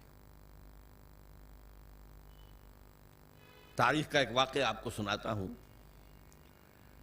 1915 میں شیخ الہند مولانا محمود حسن دیوبندی رحمت اللہ علیہ، ان کے ساتھیوں سے اور ان کا آپس میں مشورہ ہوا کہ انگریز کی غلامی سے نجات پانے کے لیے شیخ الہند تو جائیں حجاز، وہاں ابھی مدینے میں ترک گورنر موجود تھا، خلافت ختم نہیں ہوئی تھی، وہ 1924 میں ختم ہوئی ہے، یہ میں 1915 کی بات کر رہا ہوں۔ اور مولانا عبید اللہ سندھی کو بھیجیں جو والی کابل ہے، بادشاہ افغانستان کا، مولانا خود تو جا کر ترک گورنر کے ذریعے سے دارالخلافہ جو ہے استنبول، اس سے مدد مانگیں کہ آپ ہم پر، ہندوستان پر انگریز کے خلاف حملہ کریں، ہم اندر سے بغاوت کریں گے۔ اور یہی پیغام شاہ افغانستان کے لیے، تم حملہ کرو، اندر سے ہم بغاوت کریں گے تاکہ انگریز کو یہاں سے جڑوں سے اکھاڑ کر پھینک دیا جائے۔ ہوا کیا؟ حضرت شیخ الہند کو جو مکے کا حکمران تھا شریف حسین، یہ جو جارڈن کی حکومت ہے اب بھی، یہ باقاعدہ اسی کا پڑپوتا ہے، یہ پوتا تھا شاہ حسین، پڑپوتا یہ والی مکہ تھا۔ یہ اس نے حضرت شیخ الہند کو گرفتار کر کے تشتری میں رکھ کر انگریز کو پیش کر دیا، یہ آپ کا باغی یہاں پر فساد مچا رہا ہے۔ انگریز نے گرفتار کر کے کہاں رکھا؟ مالٹا، میڈیٹرینین کا، بحیرہ روم کا ایک جزیرہ وہاں رکھا ہے، 4 سال سے زائد وہاں پر اسیر رہے۔ یہی حرکت ہونے والی تھی مولانا عبید اللہ سندھی کے ساتھ، وہ نوجوان تھے اور خود سکھ سے مسلمان ہوئے تھے، جاٹ تھے، انہیں پتہ لگ گیا، بروقت وہ وہاں سے بھاگ کر روس چلے گئے۔ روس میں ابھی 1917 کا انقلاب آیا تھا، ابھی نظام نہیں بنا تھا ان کا، بادشاہی نظام ختم ہو گیا، زار کا نظام ختم ہو گیا، ابھی کمیونزم کا اپنا نظام قائم نہیں ہوا۔ انہوں نے سوچا اگر میں لینن سے ملاقات کر کے، جسے آپ انگریزی میں کہتے ہیں every thing is in the melting پاٹ، ابھی تو ہر چیز جو ہے وہ گویا کہ پگھلی ہوئی ہے، اس پگھلی ہوئی شے سے جو چاہے چیز بنا لیں آپ، کسی سانچے میں ڈال دیں۔ تو اگر ان کو بتا دیا جائے اسلام کا نظام تمہارے نظام سے بہتر ہے تو اس کو اختیار کر لیں گے۔ لینن سے ریکویسٹ کی، انٹرویو کی، اس نے معذرت کر لی، وہ بیمار تھا، بستر مرگ پر تھا۔ اس نے کہا ٹروٹسکی سے بات کیجئے۔ یہ بہت سے لوگوں کو معلوم ہوگا کہ لینن کا اصل جانشین ٹروٹسکی ہونا تھا، یہ تو اسٹالن نے عین وقت پر سازش کی اور قبضہ کر لیا۔ ٹروٹسکی سے بڑی مفصل گفتگو ہوئی مولانا سندھی کی، اور وہ سنتا رہا۔ آخر میں اس نے ایک بات کہی، مولانا یہ نظام جو ہے جو آپ پیش کر رہے ہیں بہت عمدہ ہے، کوئی شک نہیں، بہت اعلیٰ ہے، سب سے عمدہ ہے، لیکن آپ نے کہیں اسے قائم کیا ہے؟ مولانا سندھی کہتے ہیں اس کے بعد جو میری نگاہیں زمین میں گڑ گئیں میں اس سے دوبارہ آنکھیں چار نہیں کر سکا. ارے اتنی اچھی بات تمہارے پاس ہے اور تم اسے خود اپنے گھر میں نافذ نہیں کرتے. ریوڑیاں آ کر یہاں تقسیم کرنا چاہتے ہو, اپنے بچوں کو ریوڑیاں نہیں دیتے. کرو نا, قائم کرو نا, اسے دکھاؤ اس کا نمونہ. یہ ہے وہ دلیل جو آج پوری دنیا دے رہی ہے. کہاں ہے اسلام تمہارا؟ مسلمانی در کتاب و مسلمانہ در گور. مسلمانی کتاب میں لکھی ہوئی ہے, یہ پڑھ لیجئے, قرآن میں ہے, حدیث میں ہے, فلاں میں ہے, سیرت میں ہے, خلافت راشدہ میں ہے. بھائی ٹھیک ہے 1400 برس پرانی بات ہوئی, آج دکھاؤ. یہ بات اب سمجھی آپ نے؟ لا الہ الا اللہ کا تقاضا, اللہ کی بندگی ہمہ تن ہمہ وجوہ ہمہ وقت ہمہ جہت, اطاعت اللہ اطاعت رسول. اور یہ کب پورا ہوگا؟ جب پورا نظام بھی اللہ کے دین کے اوپر قائم ہو جائے, تب آپ کی بندگی ہوگی پوری بندگی. ورنہ تو جزوی ہے. نمازیں ہم پڑھ رہے ہیں, روزے رکھ رہے ہیں, حج کر رہے ہیں, لیکن بھائی تم حاجی آئے ہو پاکستان سے, اتنی بڑی تعداد میں 1 لاکھ آ گئے ہو, تم نے اپنے ملک میں اسلام قائم کیا. قرآن مجید میں کہلوایا گیا ہے حضور سے, اہل کتاب سے آپ کہہ دیجئے اے نبی, قُلْ يَا أَهْلَ الْكِتَابِ لَسْتُمْ عَلَىٰ شَيْءٍ حَتَّىٰ تُقِيمُوا التَّوْرَاةَ وَالْإِنْجِيلَ وَمَا أُنزِلَ إِلَيْكُم مِّن رَّبِّكُمْ. اے اہل کتاب, اے یہودیوں, اے نصرانیوں, تمہاری کوئی حیثیت اللہ کی نگاہ میں نہیں ہے جب تک کہ تورات اور انجیل کو قائم نہیں کرتے. You have no face to pray to us. ہم سے دعا کرتے ہو, کس بات کی دعا کرتے ہو؟ ہمارا دین, ہماری شریعت قائم کی ہے. یہی بات ہم سے ہے. یا اہل القرآن لستم علی شیء حتی تقیموا القرآن وما انزل الیکم من ربکم.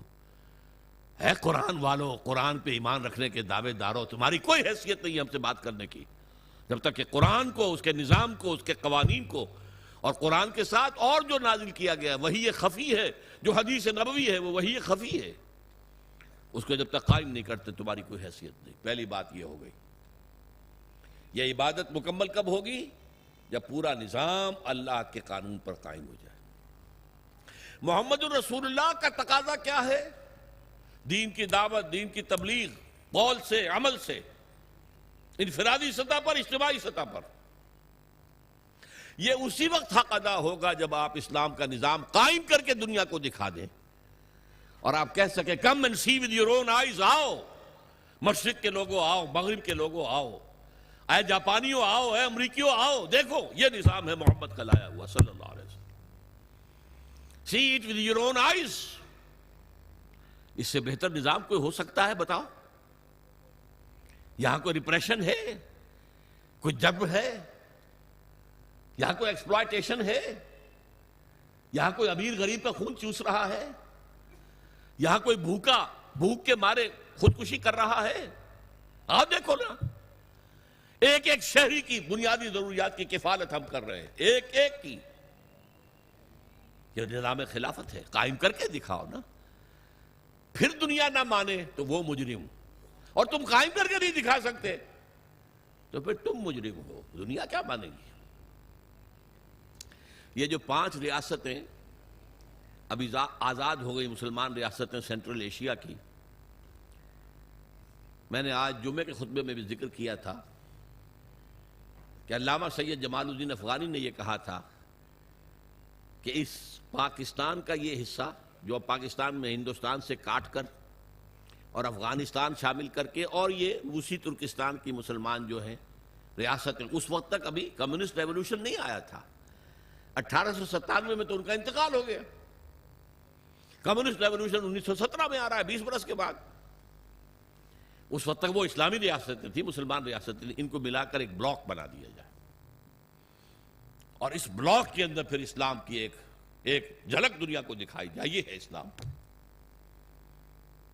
یہ ہی تھی جس کے لیے پاکستان کی تحریک چلی تھی. پاکستان کا مطلب کیا؟ لا الہ الا اللہ. قائد اعظم نے کہا تھا, آج جمعے کے اندر میں نے اس کا کیسٹ بھی ہوں گے, میں نے ان کا اقتباس بھی پڑھ کر سنایا ہے جمعے کی اپنی تقریر میں.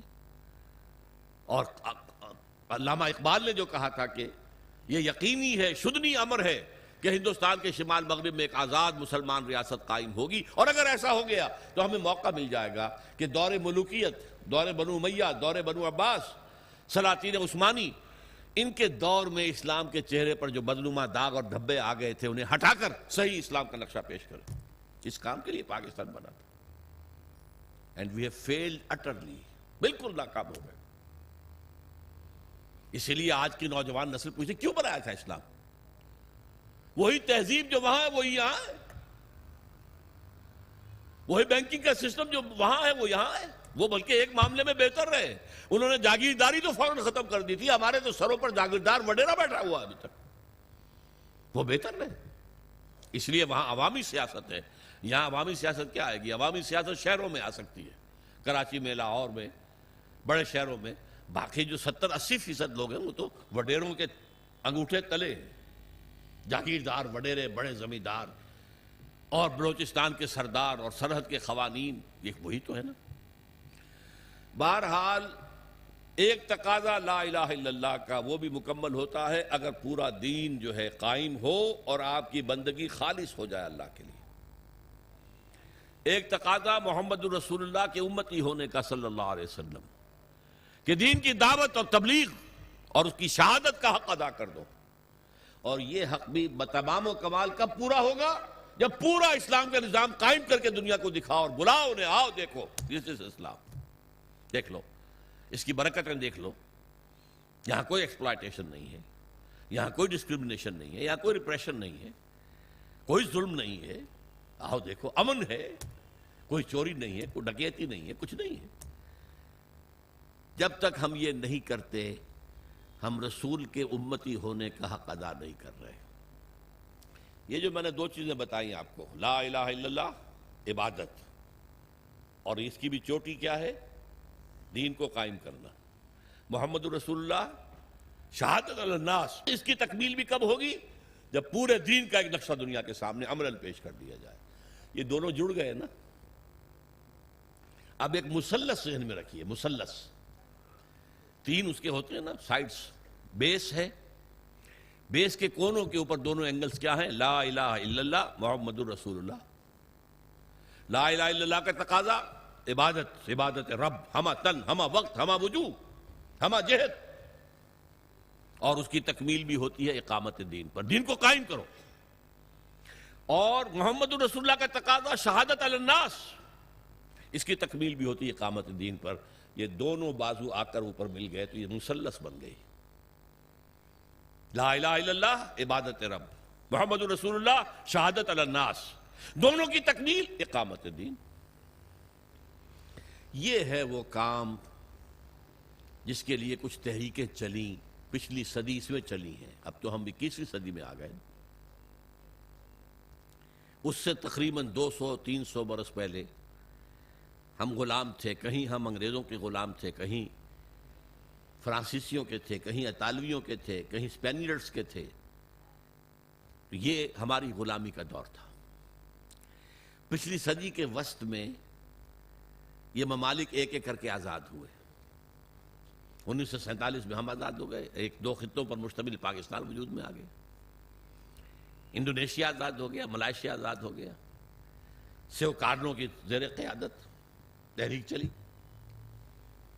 عربوں نے بھی اٹھا کر انگریزوں کو، فرانسیسیوں کو پھینک دیا سمندر کے اندر۔ جمال عبد الناصر نے انگریزوں کو اٹھا کر میڈیٹرینین میں پھینک دیا۔ یہ ہو گیا نا۔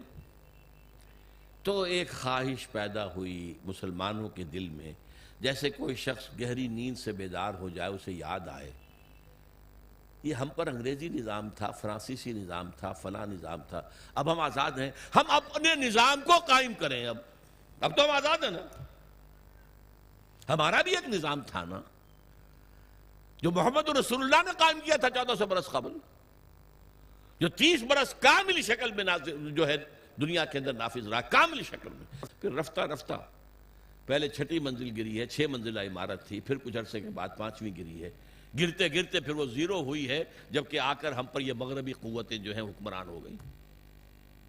لیکن تھا نا ہمارا نظام، ہمارا اپنا سیاسی نظام ہے، ہمارا اپنا معاشی نظام ہے، ہمارا اپنا سماجی نظام ہے۔ اس کے لیے ہم کوشش کریں کہ اپنے ملکوں میں اس اسلام کو قائم کریں۔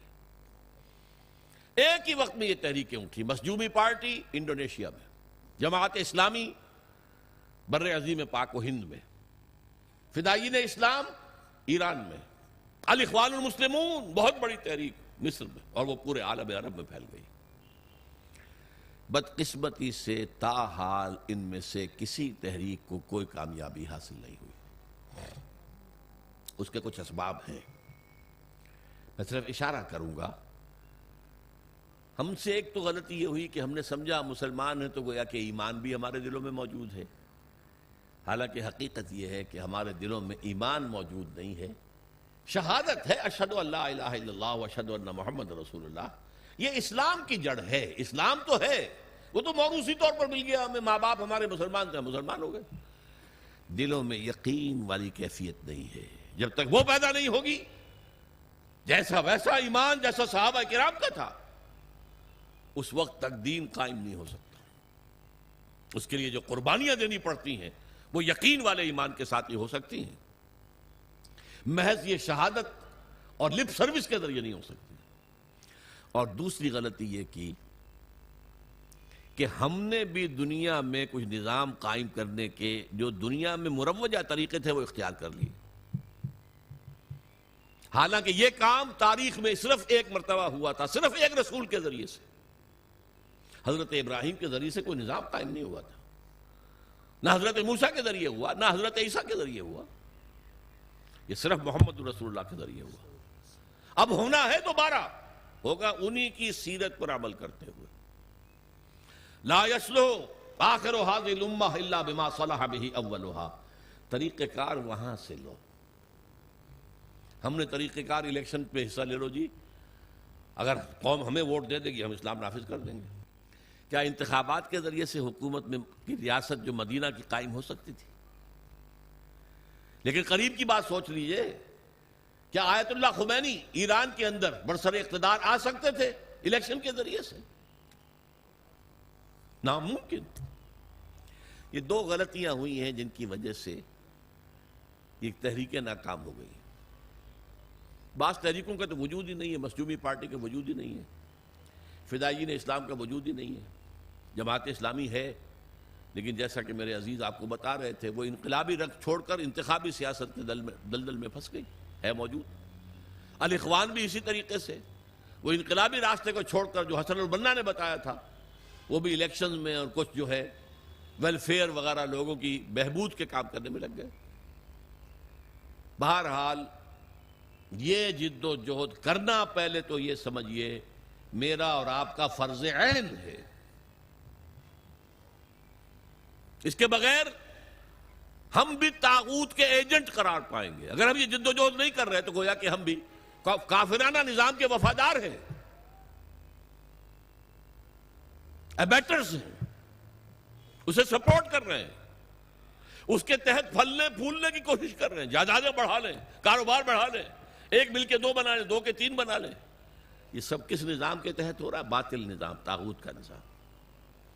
جب تک یہ جد و جہد نہیں، آپ مسلمان تو ہیں، مومن نہیں ہے، نہیں ہے، نہیں ہے، ڈنکے کی چوٹ کہہ رہا۔ اور یہ جد و جہد ہے بغیر کسی جماعت کے نہیں ہو سکتی، جیسے نماز بغیر وضو کے نہیں ہو سکتی، وضو کرنا پڑے گا۔ مقصود وضو نہیں ہے، مقصود نماز پڑھنا ہے، لیکن نماز کے لیے شرط ہے وضو کرنا پڑے گا، وہ بھی فرض ہو گیا۔ یہ کام بغیر جماعت کے ممکن ہی نہیں۔ اگر اکیلا آدمی یہ کر سکتا، ہر نبی دنیا میں نظام قائم کر کے جاتا، نبی میں کوئی کمی ہوتی ہے؟ معمور من اللہ، معصوم، ہر وقت ہدایت آ رہی ہے۔ جب تک جماعت نہیں ہوگی سرفروشوں کی، فدائیوں کی، اس وقت تک یہ کام نہیں ہو سکتا۔ بدقسمتی سے جیسا کہ مجھ سے پہلے میں سن رہا تھا، عزیزم نوید احمد کہہ رہے تھے جماعت سازی بھی، ہم نے طریقے جو ہے انقلاب کا وہ بھی لوگوں سے مانگ تانگ کر لے لیا، اور جماعت سازی بھی۔ یہ صدر ہوتے ہیں اور یہ صدر جو ہے 2 سال کے بعد اور انتخاب ہوگا، اور یہ جو ہے ہم نے ایک شورا بنائی ہے شورا کو اختیار حاصل ہوگا صدر کی بات کو رد کر دینے کا، یا صدر کو اختیار حاصل ہوگا شورا کی بات کو رد کر دینے کا. یہ کانسٹیٹیوشن بنایا، اس کانسٹیٹیوشن پہ آپ ممبر بن گئے. یہ نظام جو ہے یہ بھی انگریز کا لایا ہوا نظام تھا. ہمارا نظام بیعت کا نظام تھا. حضور نے بیعتیں لی ہیں.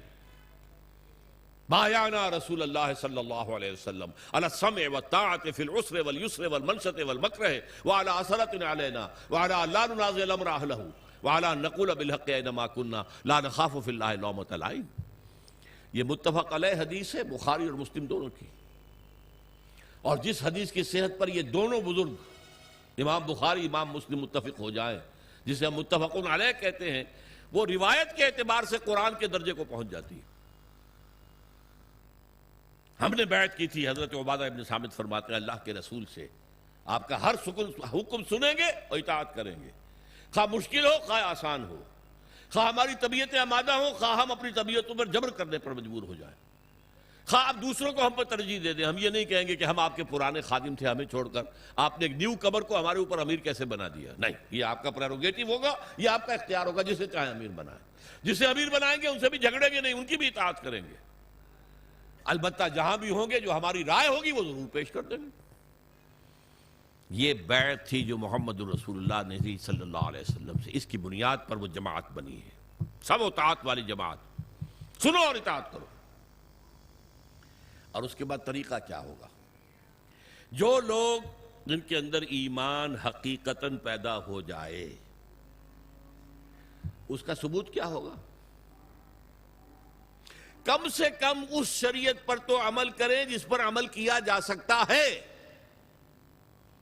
آپ چور کا ہاتھ نہیں کاٹ سکتے جب تک کہ نظام نہ بدلے، قانون نہ بنے. نہیں کاٹ سکتے. زانی کو رجم نہیں کر سکتے جب تک کہ یہ قانون نہ بنے. لیکن آپ سود سے بالکل نہیں بچ سکتے، وہ آپ کے اندر جائے ہی جائے، لیکن براہ راست تو سود سے بچ سکتے ہیں. سودی قرضہ مت لو، سود بینک کے پیسے رکھوا کر سود مت کھاؤ، یہ تو کر سکتے ہو. گھروں میں پردہ تو نافذ کر سکتے ہو. ابھی تو کوئی، جیسا کہ میں نے کہا تھا، کوئی مصطفیٰ کمال پاشا اس ملک میں ابھی تک پیدا نہیں ہوا، اور کوئی رضا شاہ پہلوی نہیں آیا یہاں پر کہ جو لوگوں کے برقعے زبردستی اتروا دے. پاکستان میں تو ابھی تک ہی مرحلہ نہیں آیا، شاید آ جائے خدا نہ خواستہ ہماری شامت اعمال سے. اگر اس شخص کو زیادہ وقت مل گیا تو وہ وقت میرے نزدیک دور نہیں ہے. ابھی زبانی کلامی وہ ریڈیکیول کر رہے ہیں. جو عورتوں کی رنگی رانے نہیں دیکھ سکتے وہ اپنی آنکھیں بند کر لیں. انا للہ و انا الیہ راجعون. ہماری لڑکیاں، جوان لڑکیاں تو کھیلیں گی، ہاکی کھیلیں گی، کرکٹ کھیلیں گی نکریں پہن کر. جو نہیں دیکھ سکتے اپنی آنکھیں بند کر لیں.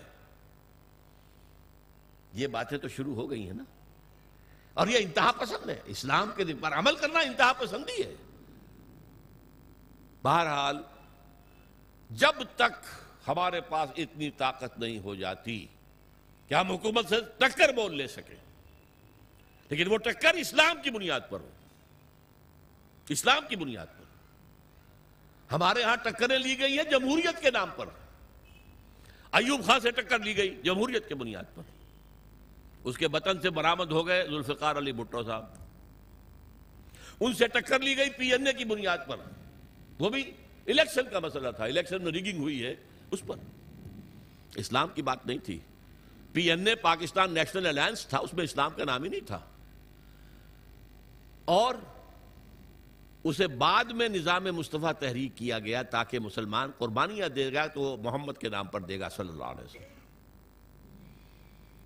اسی طرح آپ کو معلوم ہے کہ اب جو چل رہا ہے کاروان جمہوریت چل رہا ہے. خدا کے بندوں کاروان اسلام چلاؤ.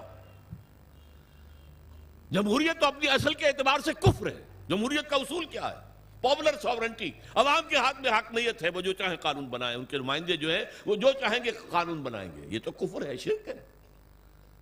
اللہ اور اس کے رسول کے قوانین کے اندر اندر جمہوریت ہو سکتی ہے. Absolute democracy based on the principle of popular sovereignty is kufr, is shirk. بہرحال اسلام کے نام پر پھر تحریک چلے کہ یہ چیز حرام ہے، بند کرو، یہ بینک بند کرو، نہیں تو ہمارے ہم گھیراؤ کریں گے، نہیں چلنے دیں گے، ہم مارو، ہمیں ہمارے سینوں کے اوپر گولیاں چلاؤ. شہادت ہے مطلوب مقصود مومن، نہ مال غنیمت نہ کشور کشائی. اگر ہمارے پاس اتنی طاقت ہو، اگر 2-4 لاکھ افراد ایسے ہو جائیں جو نمبر 1 اپنے وجود پر اور اپنے گھر میں اسلام نافذ کرتے ہیں، اپنی معاشرت اور اپنی معیشت اس میں کوئی حرام شے باقی نہ رہنے دی، نمبر 2 کسی ایک شخص سے بیعت کریں اور اس کے ساتھی بن جائیں، وی آر ود یو، آپ جو حکم دیں گے بشرطے کہ شریعت کے دائرے سے خلاف نہ ہو مانیں گے، مشورہ ضرور دیں گے، جہاں بھی ہوں گے مشورہ دیں گے، اپنی رائے ظاہر کر دیں گے، لیکن یہ اس جمہوریت کے طریقے سے نہیں ہوتا جو جس پر اقبال نے پھپتی چنی تھی جست کی تھی کہ جمہوریت ایک طرز حکومت ہے کہ جس میں بندوں کو گنا کرتے تولا نہیں کرتے، گنتی ہو گئی 10 ادھر ہیں 11 ادھر ہیں، 11 کی بات صحیح 10 کی بات غلط، کیا پتا ان 10 کے اندر بڑے بڑے علماء بڑے فضلاء موجود ہوں، بڑے جینیس لوگ موجود ہوں اور وہ ہوں 11 گوار، لیکن 11 ہے فیصلہ ہوگا کاؤنٹنگ آف ووٹس، اس کاؤنٹنگ آف ووٹ سے نہیں، جماعت بنے گی لیکن اس پر اللہ اور اس کے رسول کے احکام، جماعتی سطح پر بھی، اور پھر ریاست بنے گی تو اللہ اور اس کے رسول کے احکام اس کے اوپر حاوی ہوں گے۔ اس جد و جہد کے لیے اب تنظیم اسلامی کام کر رہی ہے، اس کے لیے ہم نے ہدف کیا بنایا ہے، یہاں کہیں آپ لکھا دیکھ رہے ہیں، تنظیم اسلامی کا پیغام نظام خلافت کا قیام، وہ خلافت علی منہاج النبوہ جو حضور صلی اللہ علیہ وسلم کے بعد 30 برس تک کامل شکل میں رہی دنیا کے اندر، اور حضور کی پیشن گوئیاں موجود ہیں کہ دوبارہ دنیا میں آئے گی وہ خلافت، دوبارہ آئے گی، اور اب جب آئے گی گلوبل ہوگی، بڑا مقابلہ زبردست پیش آنے والا ہے، دنیا کو ہے پھر مار کے روح و بدن پیش، تہذیب نے پھر اپنے درندوں کو ابھارا، اللہ کو پامردی مومن پہ بھروسہ، ابلیس کو یورپ کی مشینوں کا سہارا، پامردی مومن یقین والے مومن، وہ جب جد و جہد کریں گے تو نہ بش کچھ کر سکے گا، نہ شیرون کچھ کر سکے گا، نہ ای یو کچھ کر سکے گا، اللہ کی مدد ہمارے شامل حال ہوگی، ان ینصرکم اللہ فلا غالب لکم، اگر اللہ تمہاری مدد کرے گا کوئی تم پر غالب نہیں آ سکتا، وَإِن يَخْذُلْكُمْ، اگر اللہ تمہارے ساتھ چھوڑ دے فَمَنْ ذَا الَّذِي يَنصُرُكُم مِّن بَعْدِهِ، پھر کون مدد کر سکتا ہے تمہاری، لیکن اللہ کی مدد آئے گی تو اس طریقے سے اقامت دین کی جد و جہد کے ذریعے سے آئے گی، ورنہ نہیں آئے گی۔ لَسْتُ عَلَىٰ شَيْءٍ حَتَّىٰ تُقِیمُوا الْقُرْآنَ وَمَا أُنزِلَ إِلَیْکُم مِّن رَبِّکُم، تمہاری کوئی حیثیت ہی نہیں، دعائیں مانگتے ہو، سقوط ڈھاکہ کے وقت قنوت نازلہ کتنے دن تک مانگی گئی، فجر کے بعد ہاتھ اٹھا اٹھا کر، بعض لوگ رو رو کر، اللہ نے نہیں سنی، شکست، عظیم شکست کا کلنک کا ٹیکہ ہمارے ماتھے پر لگ گیا، آج تک دھلا نہیں ہے وہ، بلکہ بات تو آگے بڑھتی نظر آ رہی ہے، میرا موضوع نہیں ہے اس وقت، پاکستان کے وجود کو لاحق خطرات و خدشات میرا کتابچہ ہے، میں نے تقریر کی تھی، یہ تو معلوم ہوتا ہے کہ جیسے یہ ریورسل شروع ہو چکا ہے، یہ جو کچھ بلوچستان میں ہو رہا ہے یہ کوئی انڈیجنس فینومینن نہیں ہے، یہ مقامی نہیں ہے، اس کی تاریں کہیں سے ہلائی جا رہی ہیں، حکومت نے بھی کہہ دیا یہ راک ہے، اور یہ ہندوستان کے جو ہیں بھارت کے کونسلیٹس جو بنے ہوئے ہیں جلال آباد میں بھی ہیں اور قندھار میں بھی، کاہے کے لیے وہاں کیا کرنا ہے انہیں، قندھار میں بیٹھ کر انہوں نے بلوچستان کے اندر انریسٹ پیدا کرنی ہے، کر رہے ہیں، ہوگا، حکومت کہتی ہے 50 کروڑ کے ہتھیار آ گئے، بھئی پیسے کہاں سے آئے ان کے پاس، اس کا جواب بھی تو دو نا۔ بہرحال حالات بہت مخدوش ہیں، میرے نزدیک اب وقت بہت تنگ ہے، بہت کم ہے، لیکن یہ کہ اگر میں اور آپ لگ جائیں، کچھ پتہ نہیں، کبھی بھولی ہوئی منزل بھی یاد آتی ہے انسان کو، یاد آ جائے قوم کو یہ ملک کس لیے بنایا گیا تھا، یہ تو اللہ کے دین کا ایک نمونہ دنیا میں پیش کرنے کے لیے ہم نے حاصل کیا تھا، رو رو کے دعائیں مانگی تھی، گڑ گڑا کر، نبی صاحب نے آپ کو بتایا، میں 14 برس کی عمر میں حصار ڈسٹرکٹ مسلم اسٹوڈنٹس ایسوسی ایشن کا جنرل سیکرٹری تھا، ضلع کا، نعرے ہم لگاتے تھے، پاکستان کا مطلب کیا، لا الہ الا اللہ، عیدین میں، جمعوں میں، جمعۃ الوداع میں رو رو کر گڑ گڑا کر دعائیں کرتے ہیں، اللہ ہمیں انگریز اور ہندو کی دوہری غلامی سے نجات دے، ہم تیرے دین کا بول بالا کریں گے۔ اللہ نے کہا اچھا لو ملک، فننظر کیف تعملون، پھر ہم دیکھیں گے تم کرتے کیا کیا ہم نے، کہاں ہے وہ دین؟ کہاں ہے وہ اسلامی نظام؟ کہاں ہے وہ خلافت راشدہ کا نظام؟ تو گویا کہ مثبت اساس اس ملک کی جو ہے وہ ہم ڈھا چکے ہیں، ختم کر چکے ہیں۔ بہرحال اس صورتحال میں ہماری دعوت ہے، آپ اپنے فرض پہچانیے۔ لا الہ الا اللہ کا تقاضا کیا ہے؟ عبادت رب ہمہ تن، ہمہ وقت، ہمہ وجوہ، ہمہ جہت، اللہ کی اطاعت، اللہ کے رسول کی اطاعت کے ذریعے۔ تکمیل کب ہوگی؟ جب پورا دین قائم ہو جائے گا، پھر ہماری اطاعت اور ہماری عبادت مکمل ہوگی۔ محمد رسول اللہ کا تقاضا کیا ہے؟ جیسے حضور نے دین کی دعوت دی اور دین کو قائم کیا، ہم بھی وہ جد و جہد کریں۔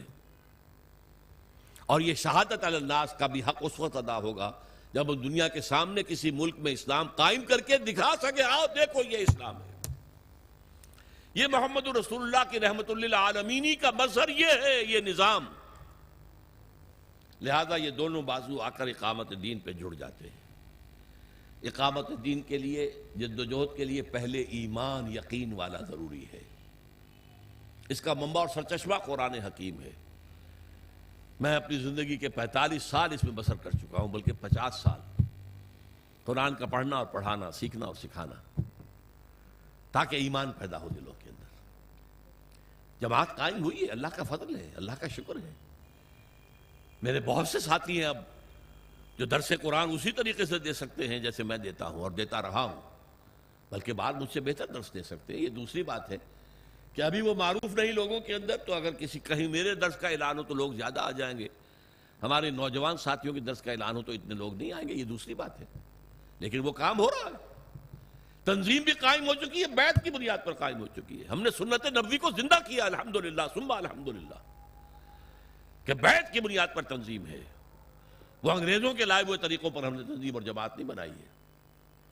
اب وہ دعوت آگے کرنا، پھیلانا، آپ اس تنظیم میں شامل ہوں۔ آپ کو یہاں پر میرا خیال ہے کہ یہاں جو سٹال ہیں اس میں بیعت فارم بھی مل جائے گا، اس میں اگر آپ کو واقعی ارادہ کر لیں وہ بیعت فارم پر کر جی تنظیم میں شامل ہو جائیں گے۔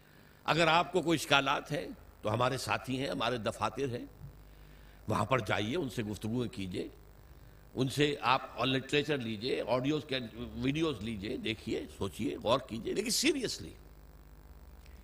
اگر خدا نہ خواستہ ہم ناکام ہو گئے دنیا میں، تب بھی آخرت میں تو کامیاب ہوں گے۔ اللہ میں یہ کام کرتا رہا آخری دم تک، اللہ میں نے دنیا میں جائیداد نہیں بنائی، اللہ میں نے یہ کام کیا ہے، میں نے تیری کتاب کو پھیلایا ہے، اور میں نے تیرے دین کو قائم کرنے کے لیے جماعت بنائی ہے، اور تیرے رسول کی سنت پر اس کا نظام بیعت کی بنیاد پر رکھا ہے۔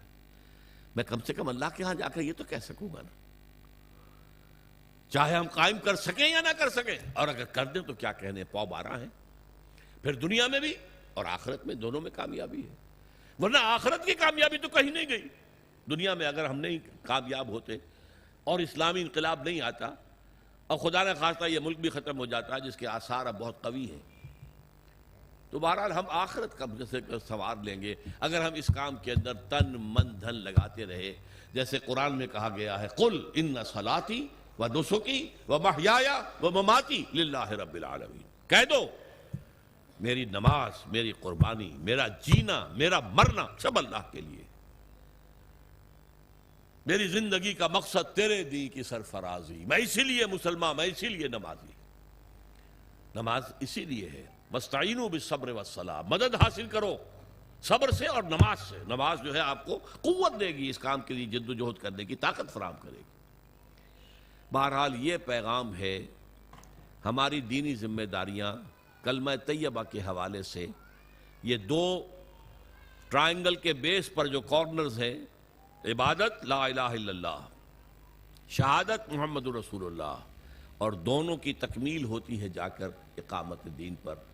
اللہ تعالیٰ مجھے بھی توفیق دے کہ میں آخری سانس تک اس کام میں لگا رہا ہوں۔ ظاہر بات ہے کہ میری زندگی تو اب وہ جو آپ عام طور پر کہتے ہیں شام زندگی، صبح زندگی، وہ شام زندگی سے آگے گزر کر شب زندگی میں داخل ہو چکا ہوں۔ اب اگلے مہینے میں 73 برس کا ہو جاؤں گا، گویا کہ قبری حساب سے 75 برس کا ہو جاؤں گا۔ بہرحال اللہ نے ابھی تک توفیق دی ہے، اور جب تک جان میں جان ہے اسی کا کام کرنا ہے، اسی کے لیے محنت کرنی ہے، اسی کے لیے بھاگ دوڑ کرنی ہے۔ اقول قولی ھذا واستغفر اللہ لی ولکم ولسائر المسلمین والمسلمات۔